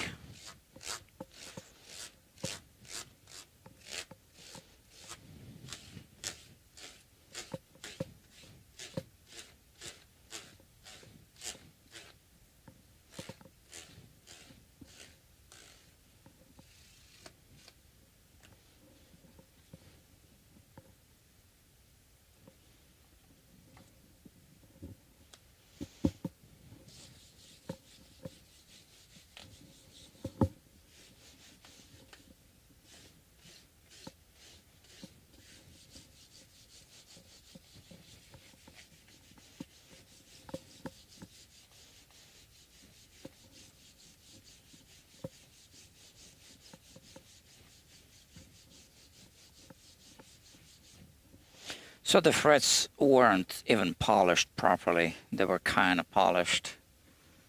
I don't know what they used, probably just steel wool, right?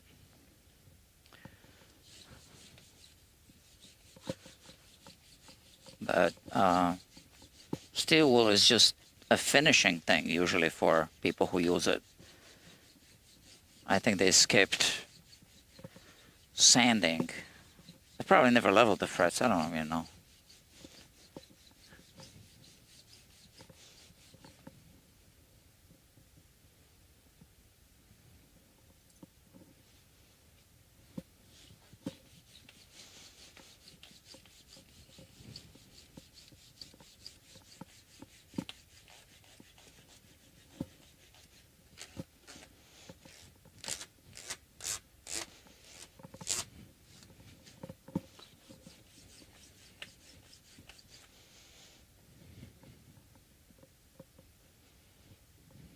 Okay.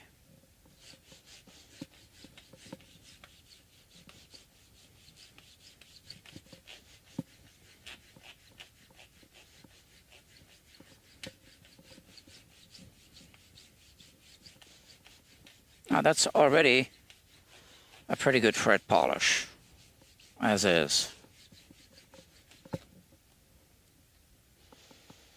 So now if we finish with steel wool, we would actually make it worse than it is now, I think.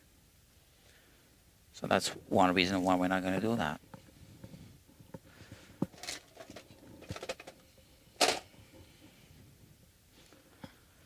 So what's the scale length again on this one?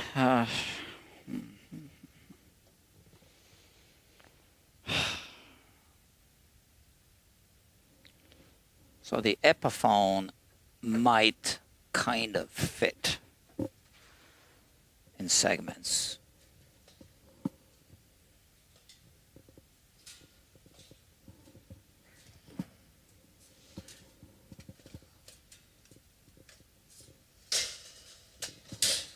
Let's see.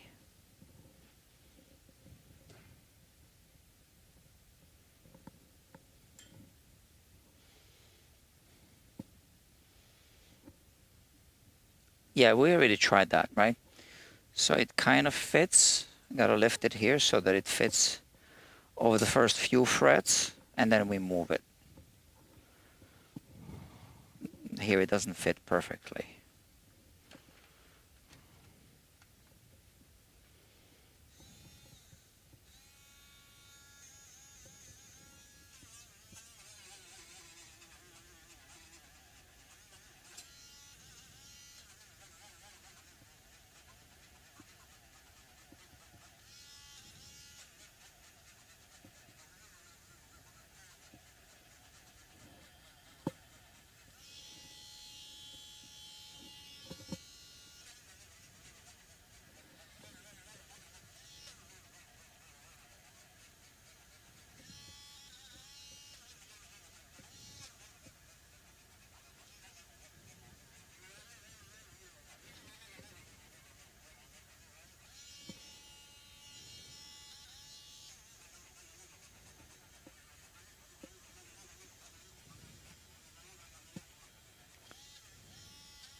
This buffing wheel is really saturated with the buffing compound, so we just need to touch it a little bit. If you put too much, the wheel kind of sticks to the fret, and that's why this thing is turning off, as you could see. Too much friction.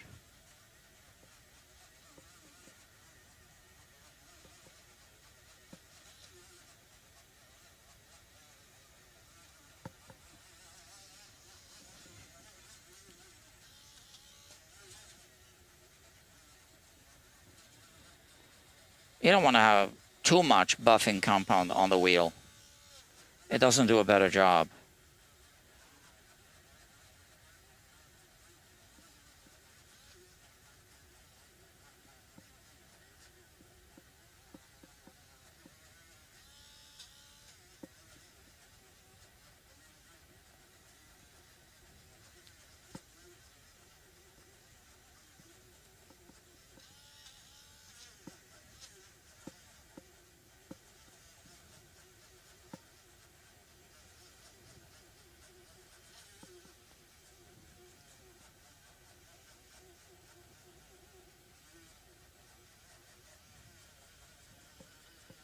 Okay.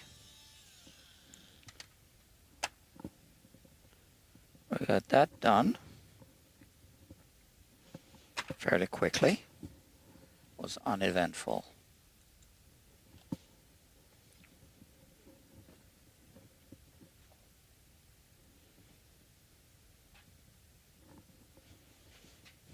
You get everything new. No buffing cloth. No pads.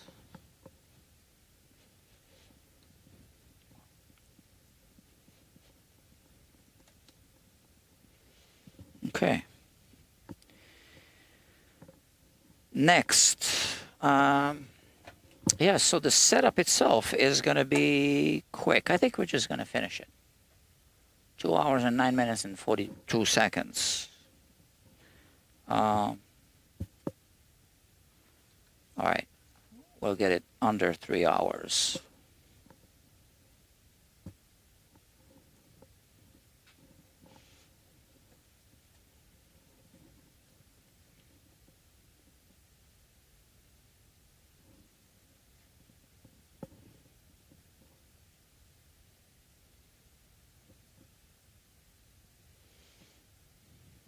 Again, just a little bit.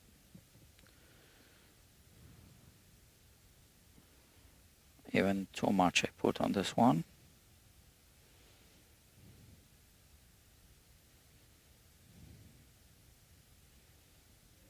There you go.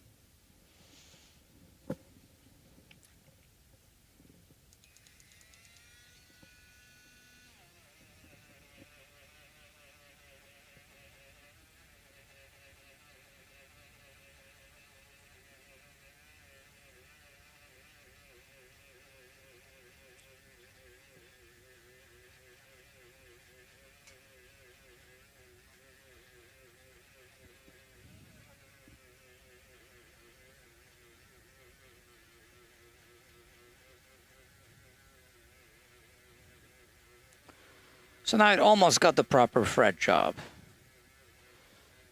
Well, I don't really think that it needed a full level crown polish. I think that, you know, what I call premium fret dressing that we did addressed all the issues.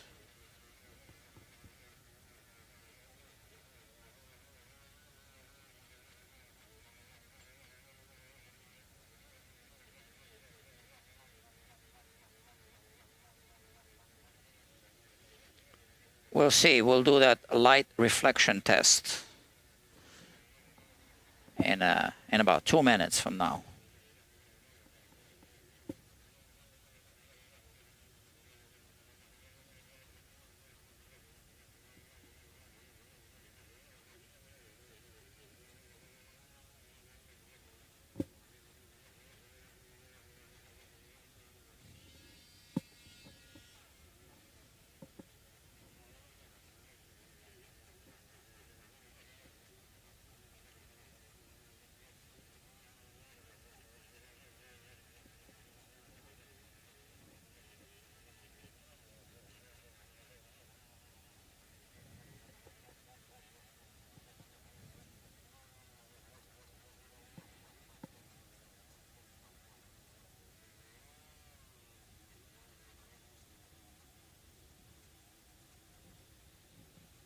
Okay.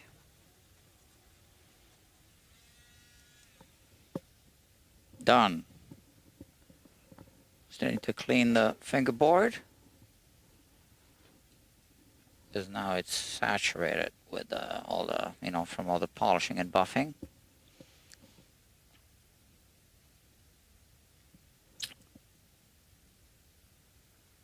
Dr. Andrew is here.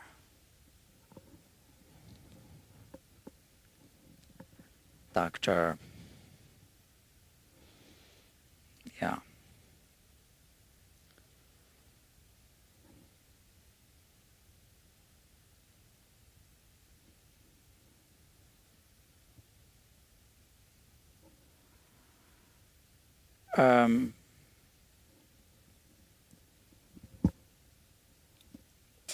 Yeah. Sorry, I lost my train of thought here because yeah. Well, I'm gonna go to bed after midnight today for sure. So let's do, our standard light reflection test.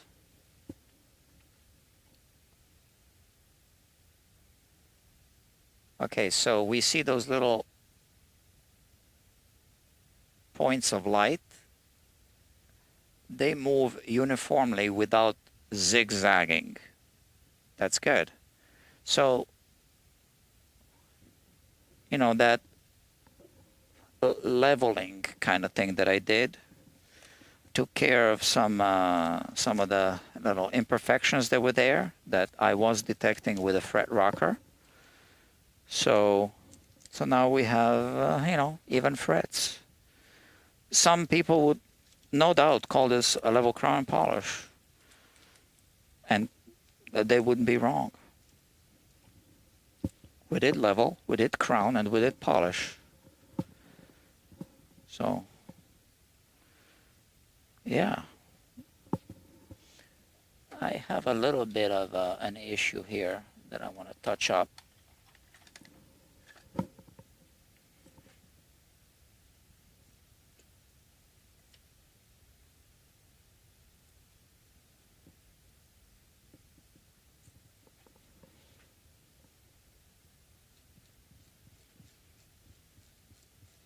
It was that fractured wood grain.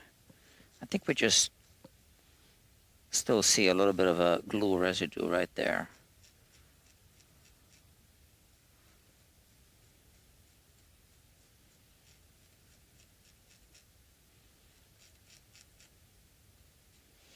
So we're just having an issue with that. Cosmetic issue.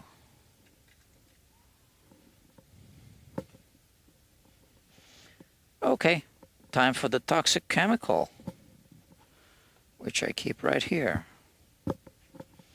And more paper towels. I gotta figure out a way to not use paper towels. I don't know, is that possible? I don't think it's possible.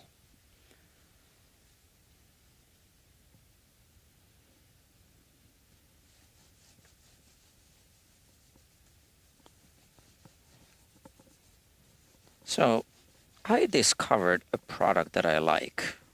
I'm gonna share this. See, this comes off. So this is from the, sanding pads, the polishing pads, micro mesh, mostly from that. And also a little bit of the buffing compound that kind of worked its way under the fret shield, I think. I believe. Does it matter? As long as we remove it. That's all that matters.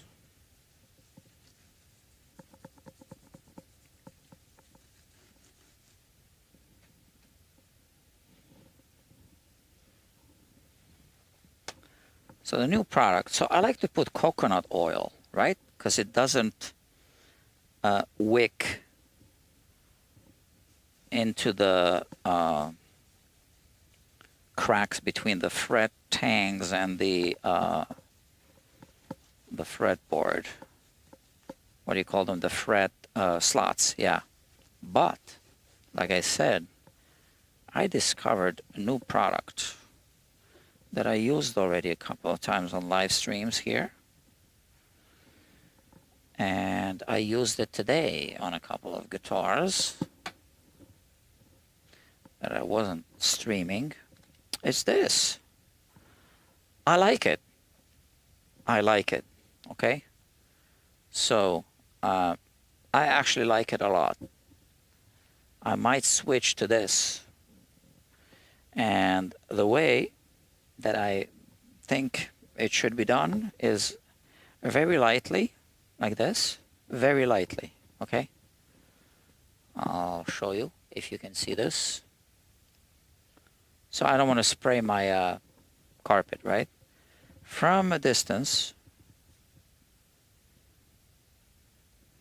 So it spits out more than you want. So don't push it all the way, because you just want to have a mist of this thing like that, okay? And now you just, and this is not saturating it with this oil. So this isn't going to wick into those areas that we don't want it, right? So this isn't like putting that liquid oil on top. So because it's got a spray,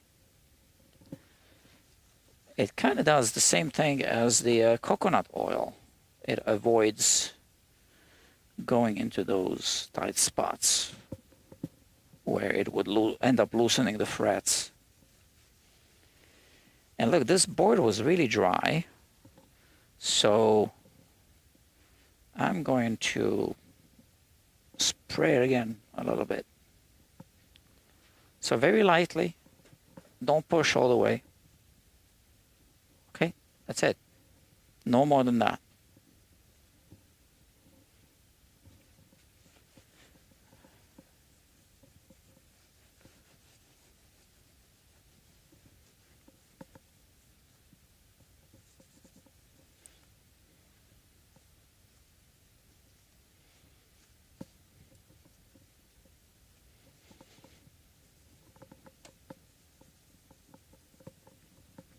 Dunlop.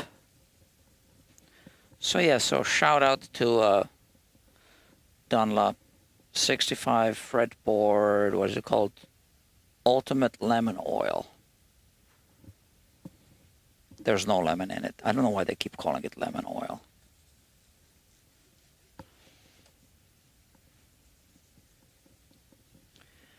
But yeah, look at that. This is good, all right? So I might switch to this. I don't know.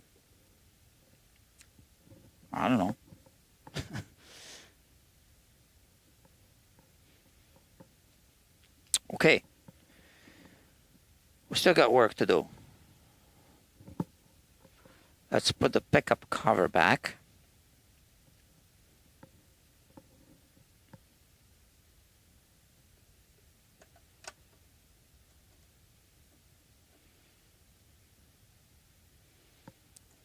So it's missing a pick guard, the pick guard.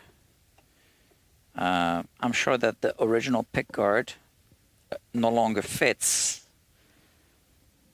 because these aren't the original pickups, right? So it had something other than P90s before.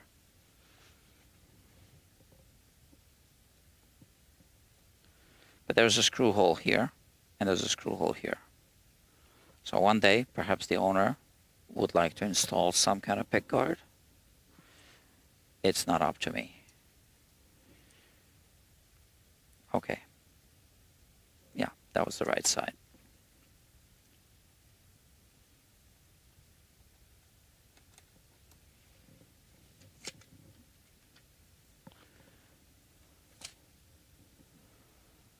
Now, let me check.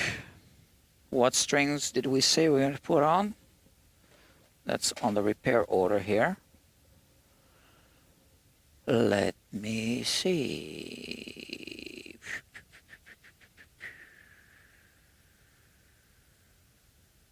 Here.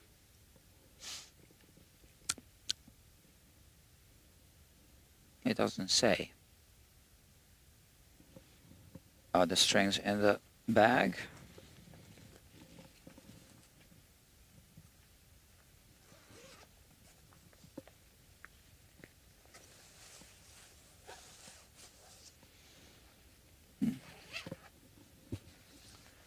It doesn't say.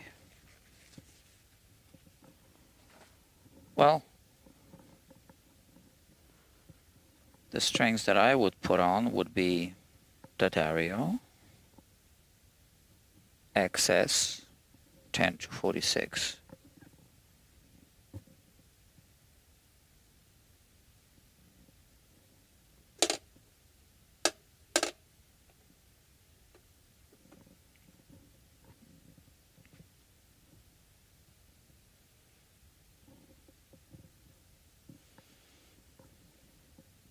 Let me see.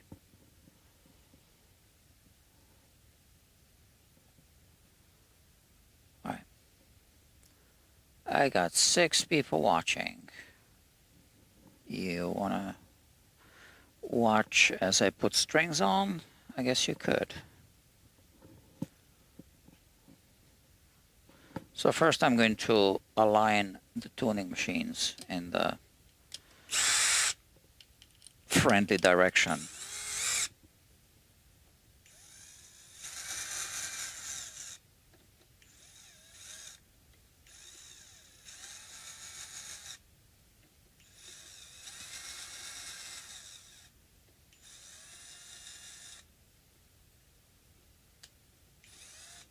Okay, done.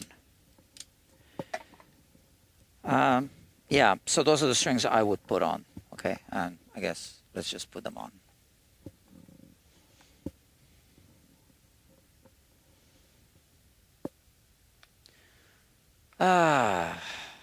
Dr. David says the hardest working man in the business. I don't want to be hardworking, but yeah, I guess there's others too.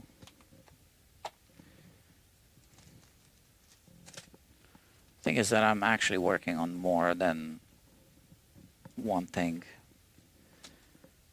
So right now I'm also developing software, but I don't know how to code.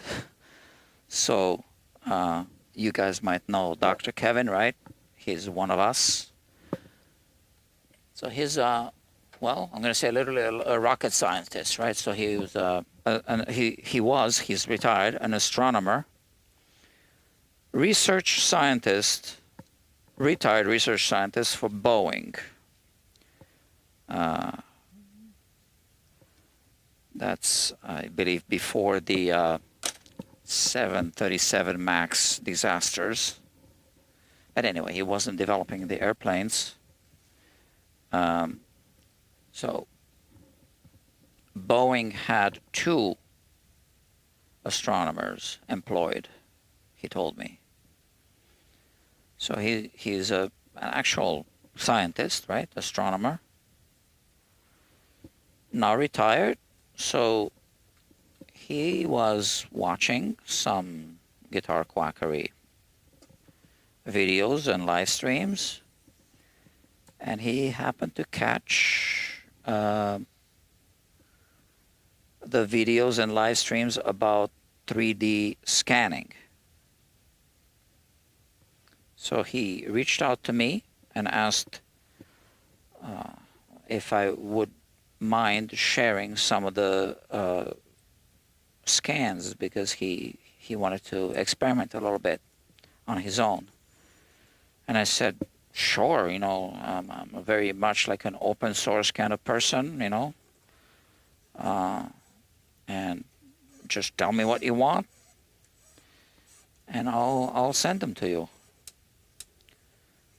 So that's how it all started. And then he kind of introduced himself properly to me by explaining that he's a retired research scientist for Boeing.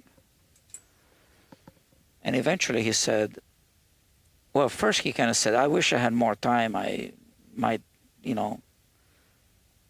develop an app that does things automatically. Because first he was doing things manually, and that was really impressive to begin with. So he was able to do cross sections of the fingerboard, of the fretboard, showing the heights of the frets by stretching the z-axis. That's the z-axis going up this way, right? This way. And so it's like this. So the X, Y, and Z is up, right? So X and Z. So he was coming up with these XZ diagrams of cross sections of the fretboards stretched out in the Z axis, right? So you could see how uneven the frets are or how even they are. And that was really impressive. And then one day he started coding an app that would do things automatically. Now I can't tell you what the app does yet. It's really his project. I am just involved on the kind of, that's a stretch, but I'm going to use the word consulting, side, creative and consulting, I guess, and beta testing. So it's a really, really impressive app that we are debugging, and we are just adding features to it. So I hope soon, hold on.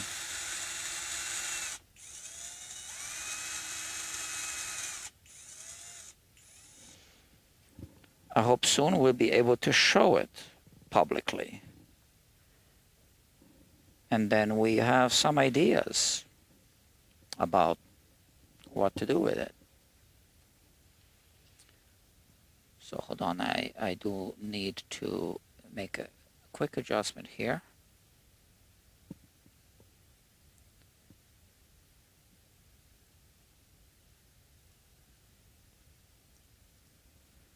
And check my battery so my computer doesn't die. Yeah, I need to charge.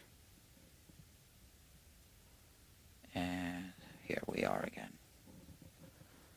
So that's not an app that is modified, for guitars or that's kind of built for something else generic and then used for guitars. No.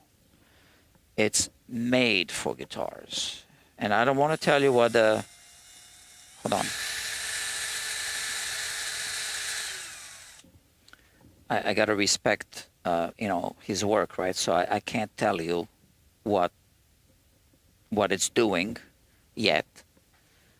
So we said it's too soon to show, but we did talk about it already on the live streams, right? So I'm not telling you any more.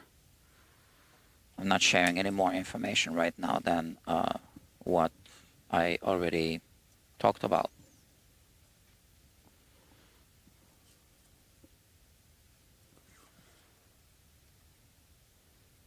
It's mind-blowing what it can do. No other app does that.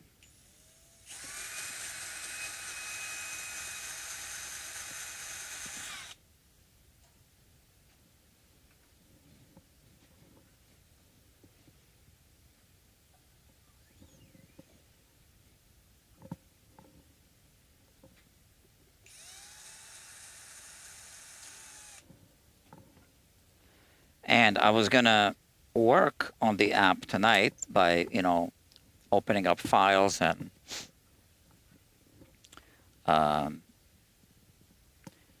recording what it does, etc., to help him debug and everything. But I'm still here, as you can tell.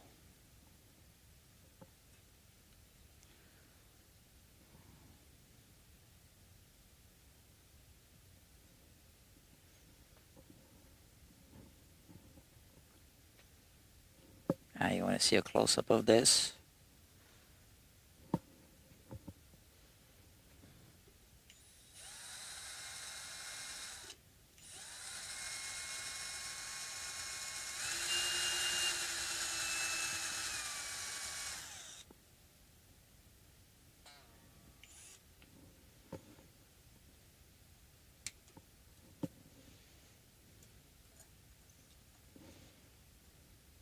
So we had a few Zoom meetings,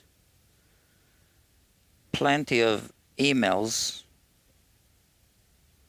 exchanged, and text messages.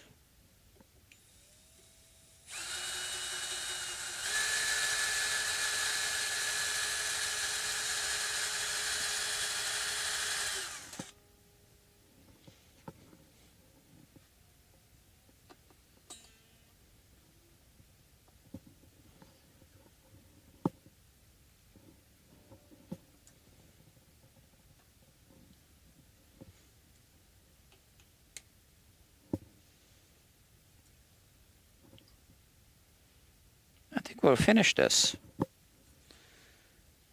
within the next 15 minutes or so.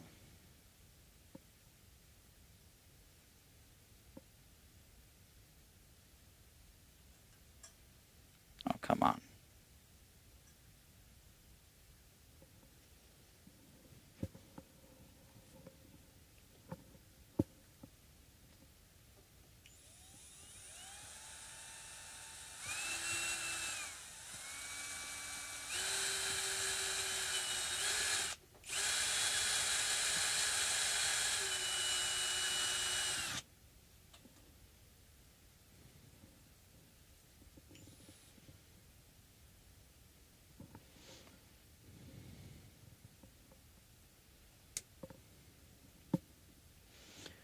All right.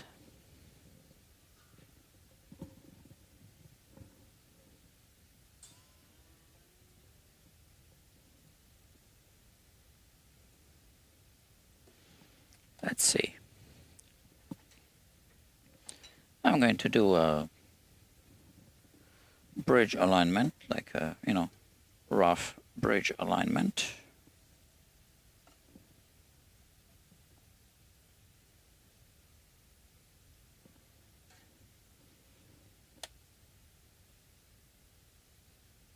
About here.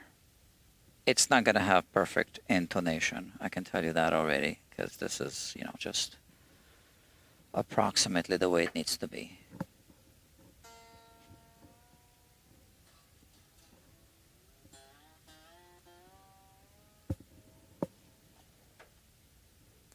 Where's my thing?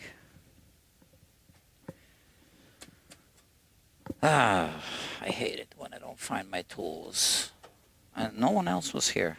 I'm to blame. I'll use this one for the base. No, that doesn't work.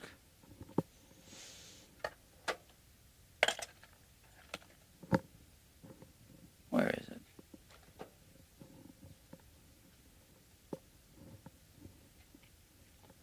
Must be here somewhere.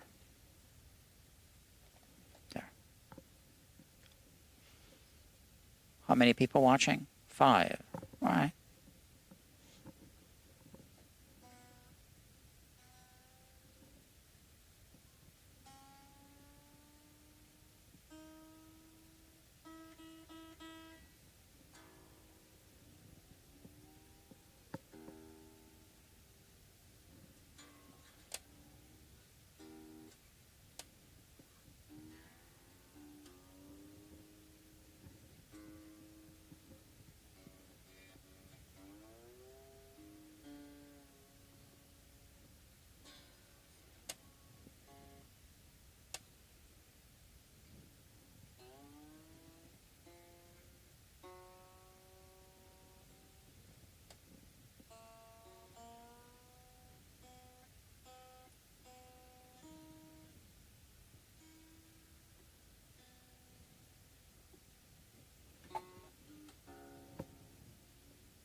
I feel this guitar should have a name.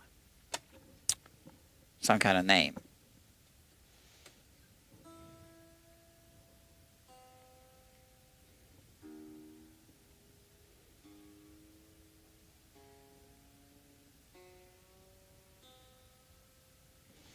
I can't do this anymore.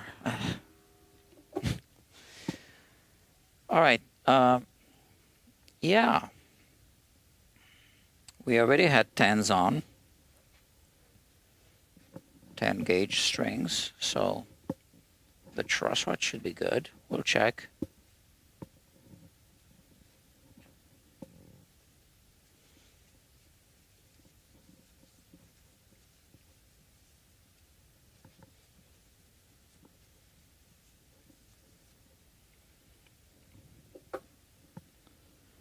Let it sit for a minute.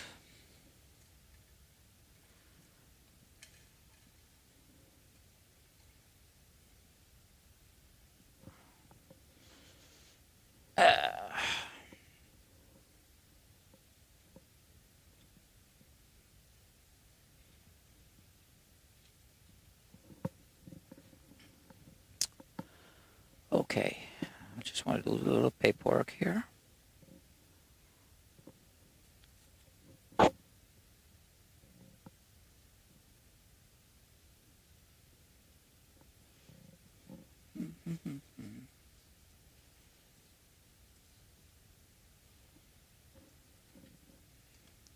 Okay, this is charged.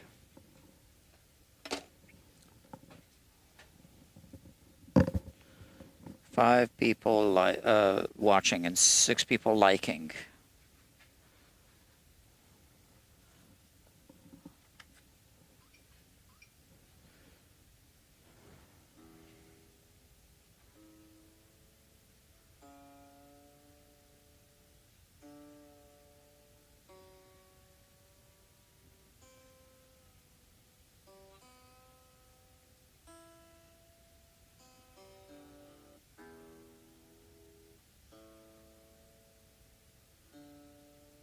So I have a Gibson L50.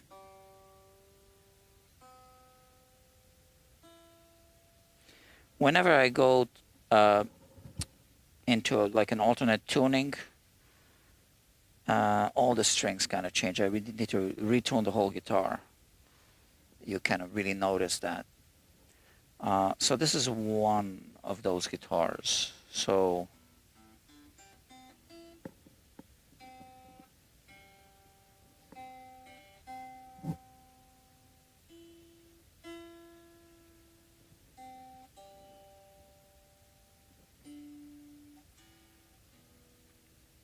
but I think hopefully when it's in tune, it's just going to stay in tune. Now, I did say we would double check the truss rod, I mean the neck relief. So let's do that.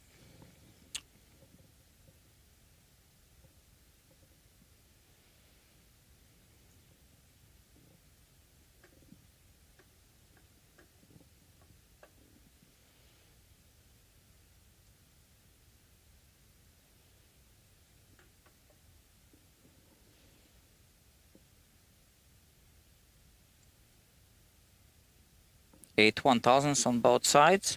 Good. We don't need to tweak it. It does require a shortened 5mm Allen key. Yeah, so this is how it is. I'm going to check the string height now.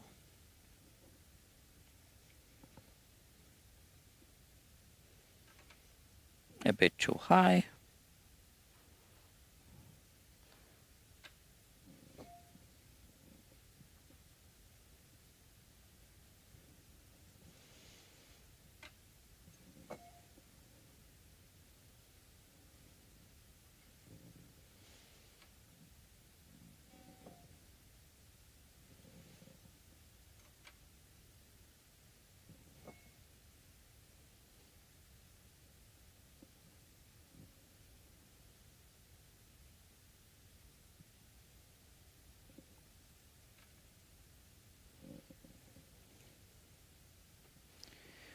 So I know what happened.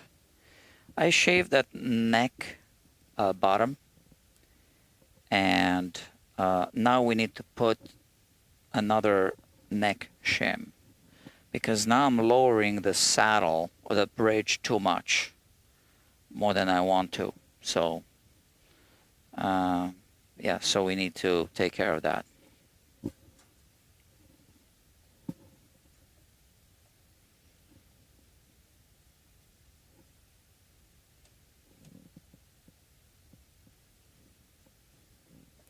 And the string is also a little too close to this pickup now.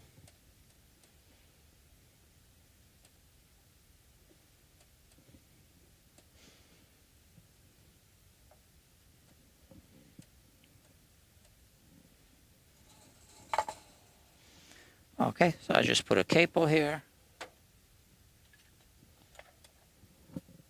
And we remove the neck again. So many times.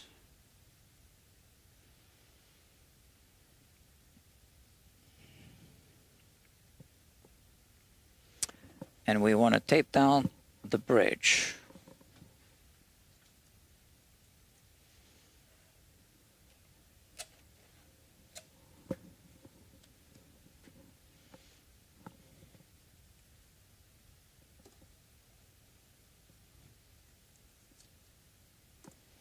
Because that's a floater, right?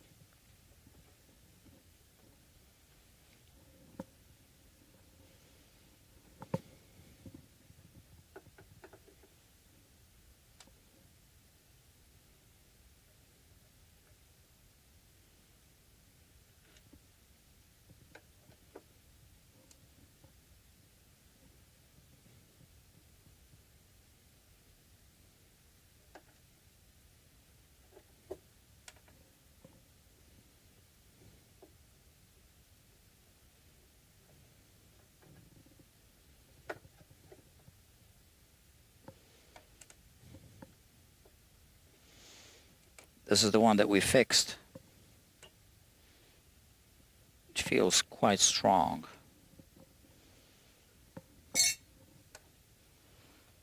Okay, so we have a shim here, we have a shim here, and those are the two other shims that we removed when we were initially trying to adjust this. So I'm going to put one of them here.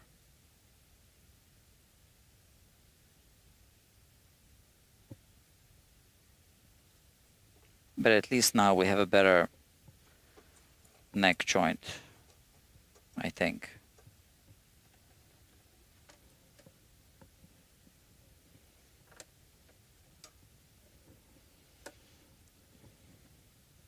Oh.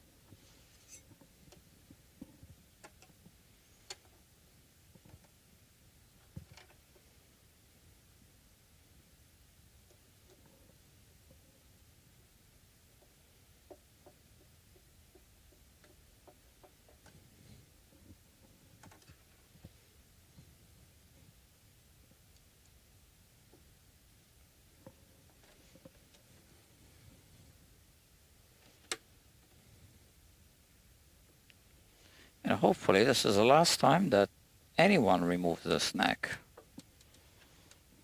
Well, I know it won't be the last time.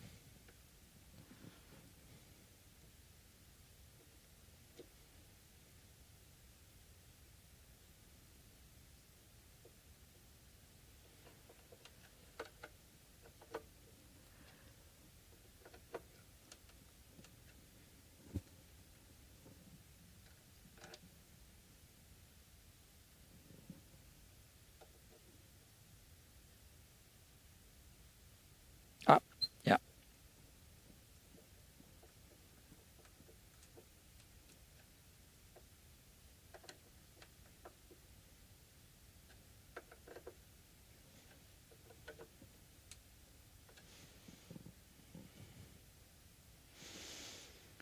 Okay, wish me luck. So now we want to raise this bridge.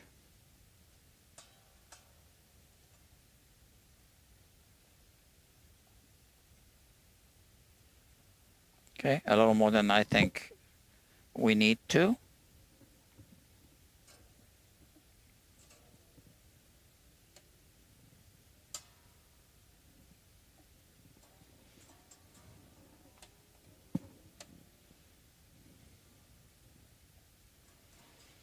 It's always easier to lower these bridges than to raise them, so I like to start a little higher and then lower it.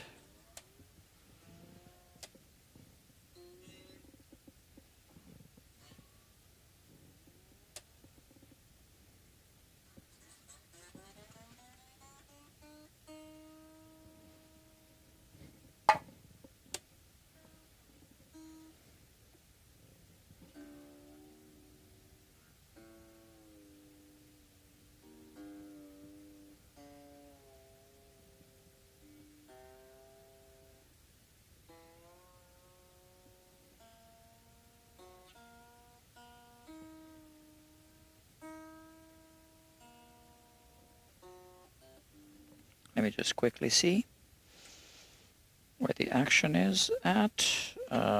Very close. Okay, so now I'll lower it a little bit.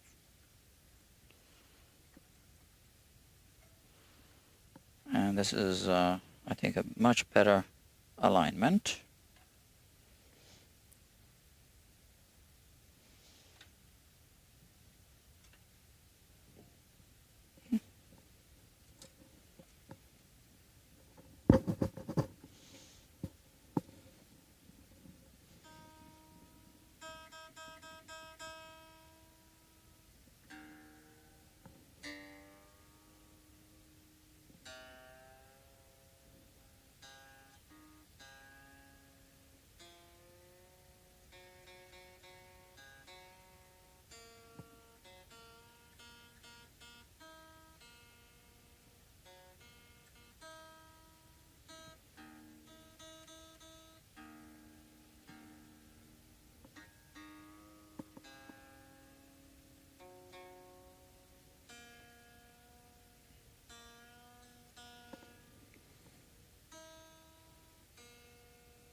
So the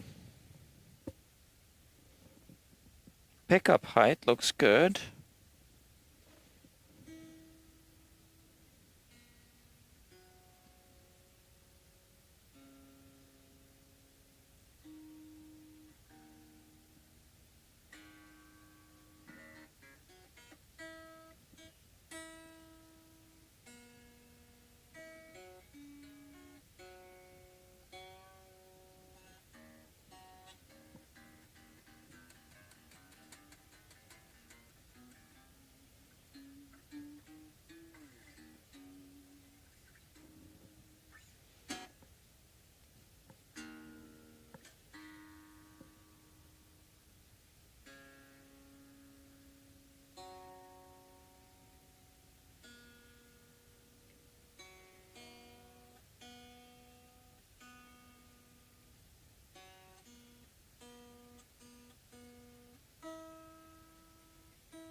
Oh yeah, I said I was gonna try to find something for the hole where the switch used to be. I guess I didn't find anything, so now there's a hole there. So the final test will be like in a day or two when I get back to it, check the guitar. What's today? Saturday? Well, it's already Sunday, right? Yeah, after midnight. Oh, let me check my microphone batteries. Okay, still good.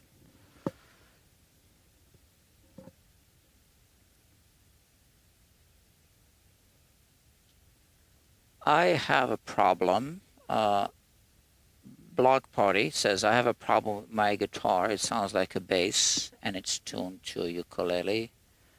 And then I tune it to drop Z. Okay. And my guitar is a Fender Les Paul. Okay. I know those. I've seen those.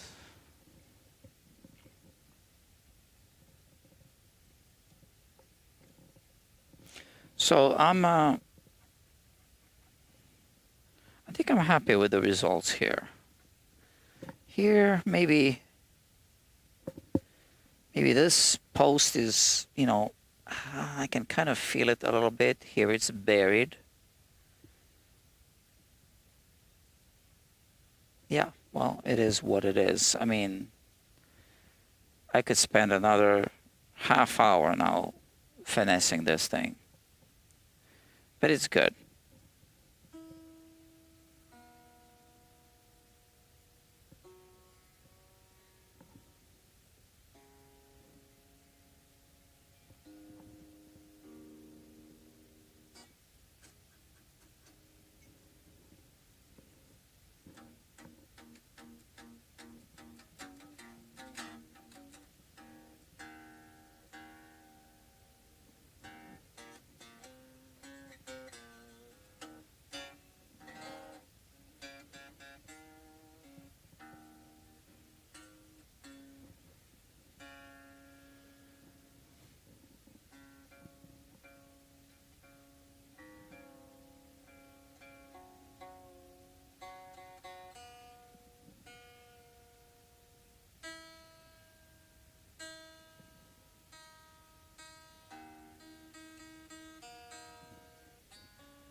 I think I'm good with this guitar the way it is. What's that?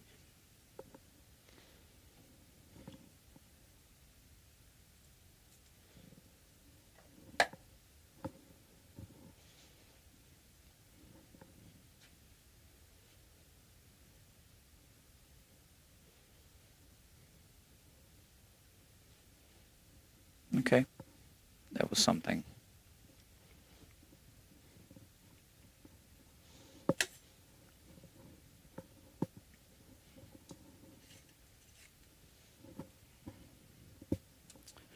Oh, we can remove these.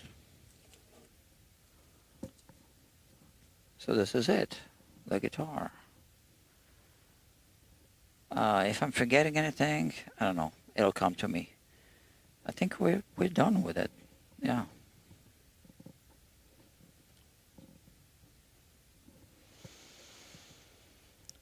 Okay, friends, that's it. I really wanted to go to bed before midnight.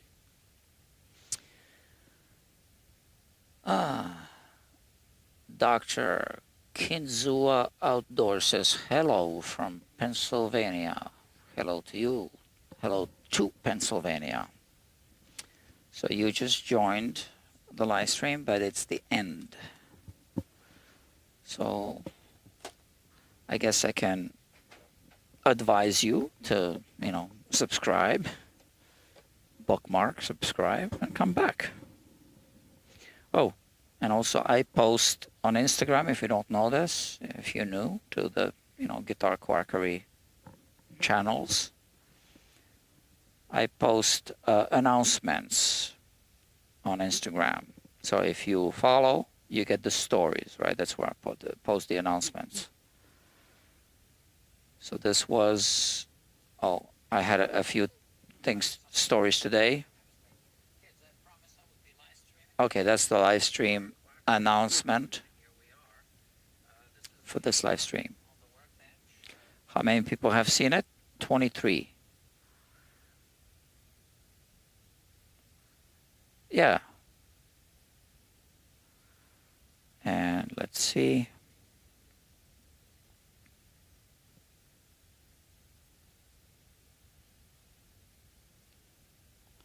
A 108 people saw my, from the farmer's market today. This was in the morning, kind of in the morning, right? So yeah. How many followers so far on Instagram? 10.6K. Not bad in about 3 months. And 4 viral videos already. So let's see. Is this one going viral? Not really. That's not quite viral. So the dotted line is the typical performance. That's the last one I posted. And then I also posted one as a trial reel. I don't know if you know what that is. So let me check that one. Actually, I think there's 2 of them. And oh yeah, so what's coming up is a guitar that survived a hurricane. So that's this one. Hold on. Come on, please. Oh, that's it.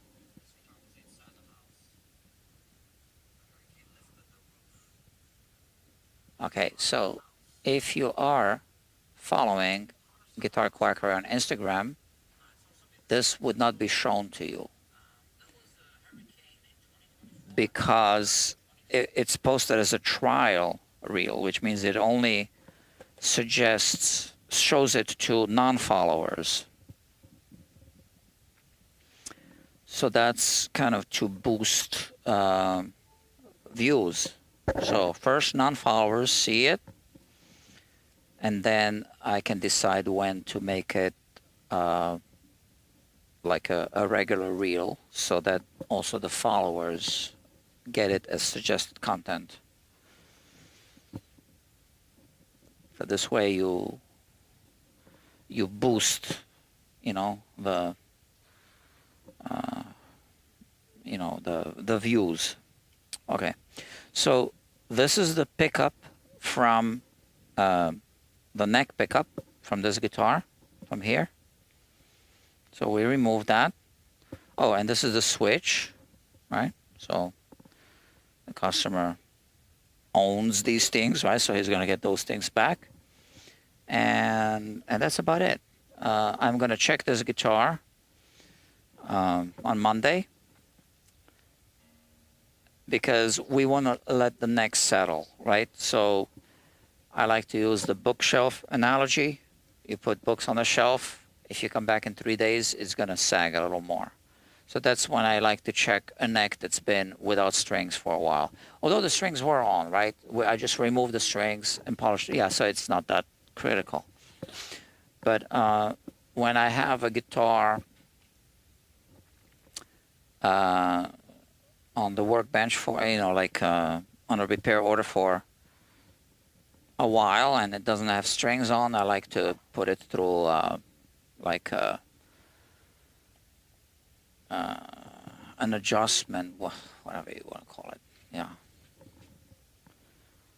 It needs to settle a little bit. So friends, I am going to say good night because I want to head out. It's late. Okay. So thank you very much for watching. It says 10 viewers, 9 likes. So maybe one of you forgot to do. Oh, Dr. Dan Cruz just joined. Yeah. At the end of this live stream. You can watch the replay. This was actually interesting. The beginning was interesting. And many people missed it. Okay, my friends. So I gotta go. Good night.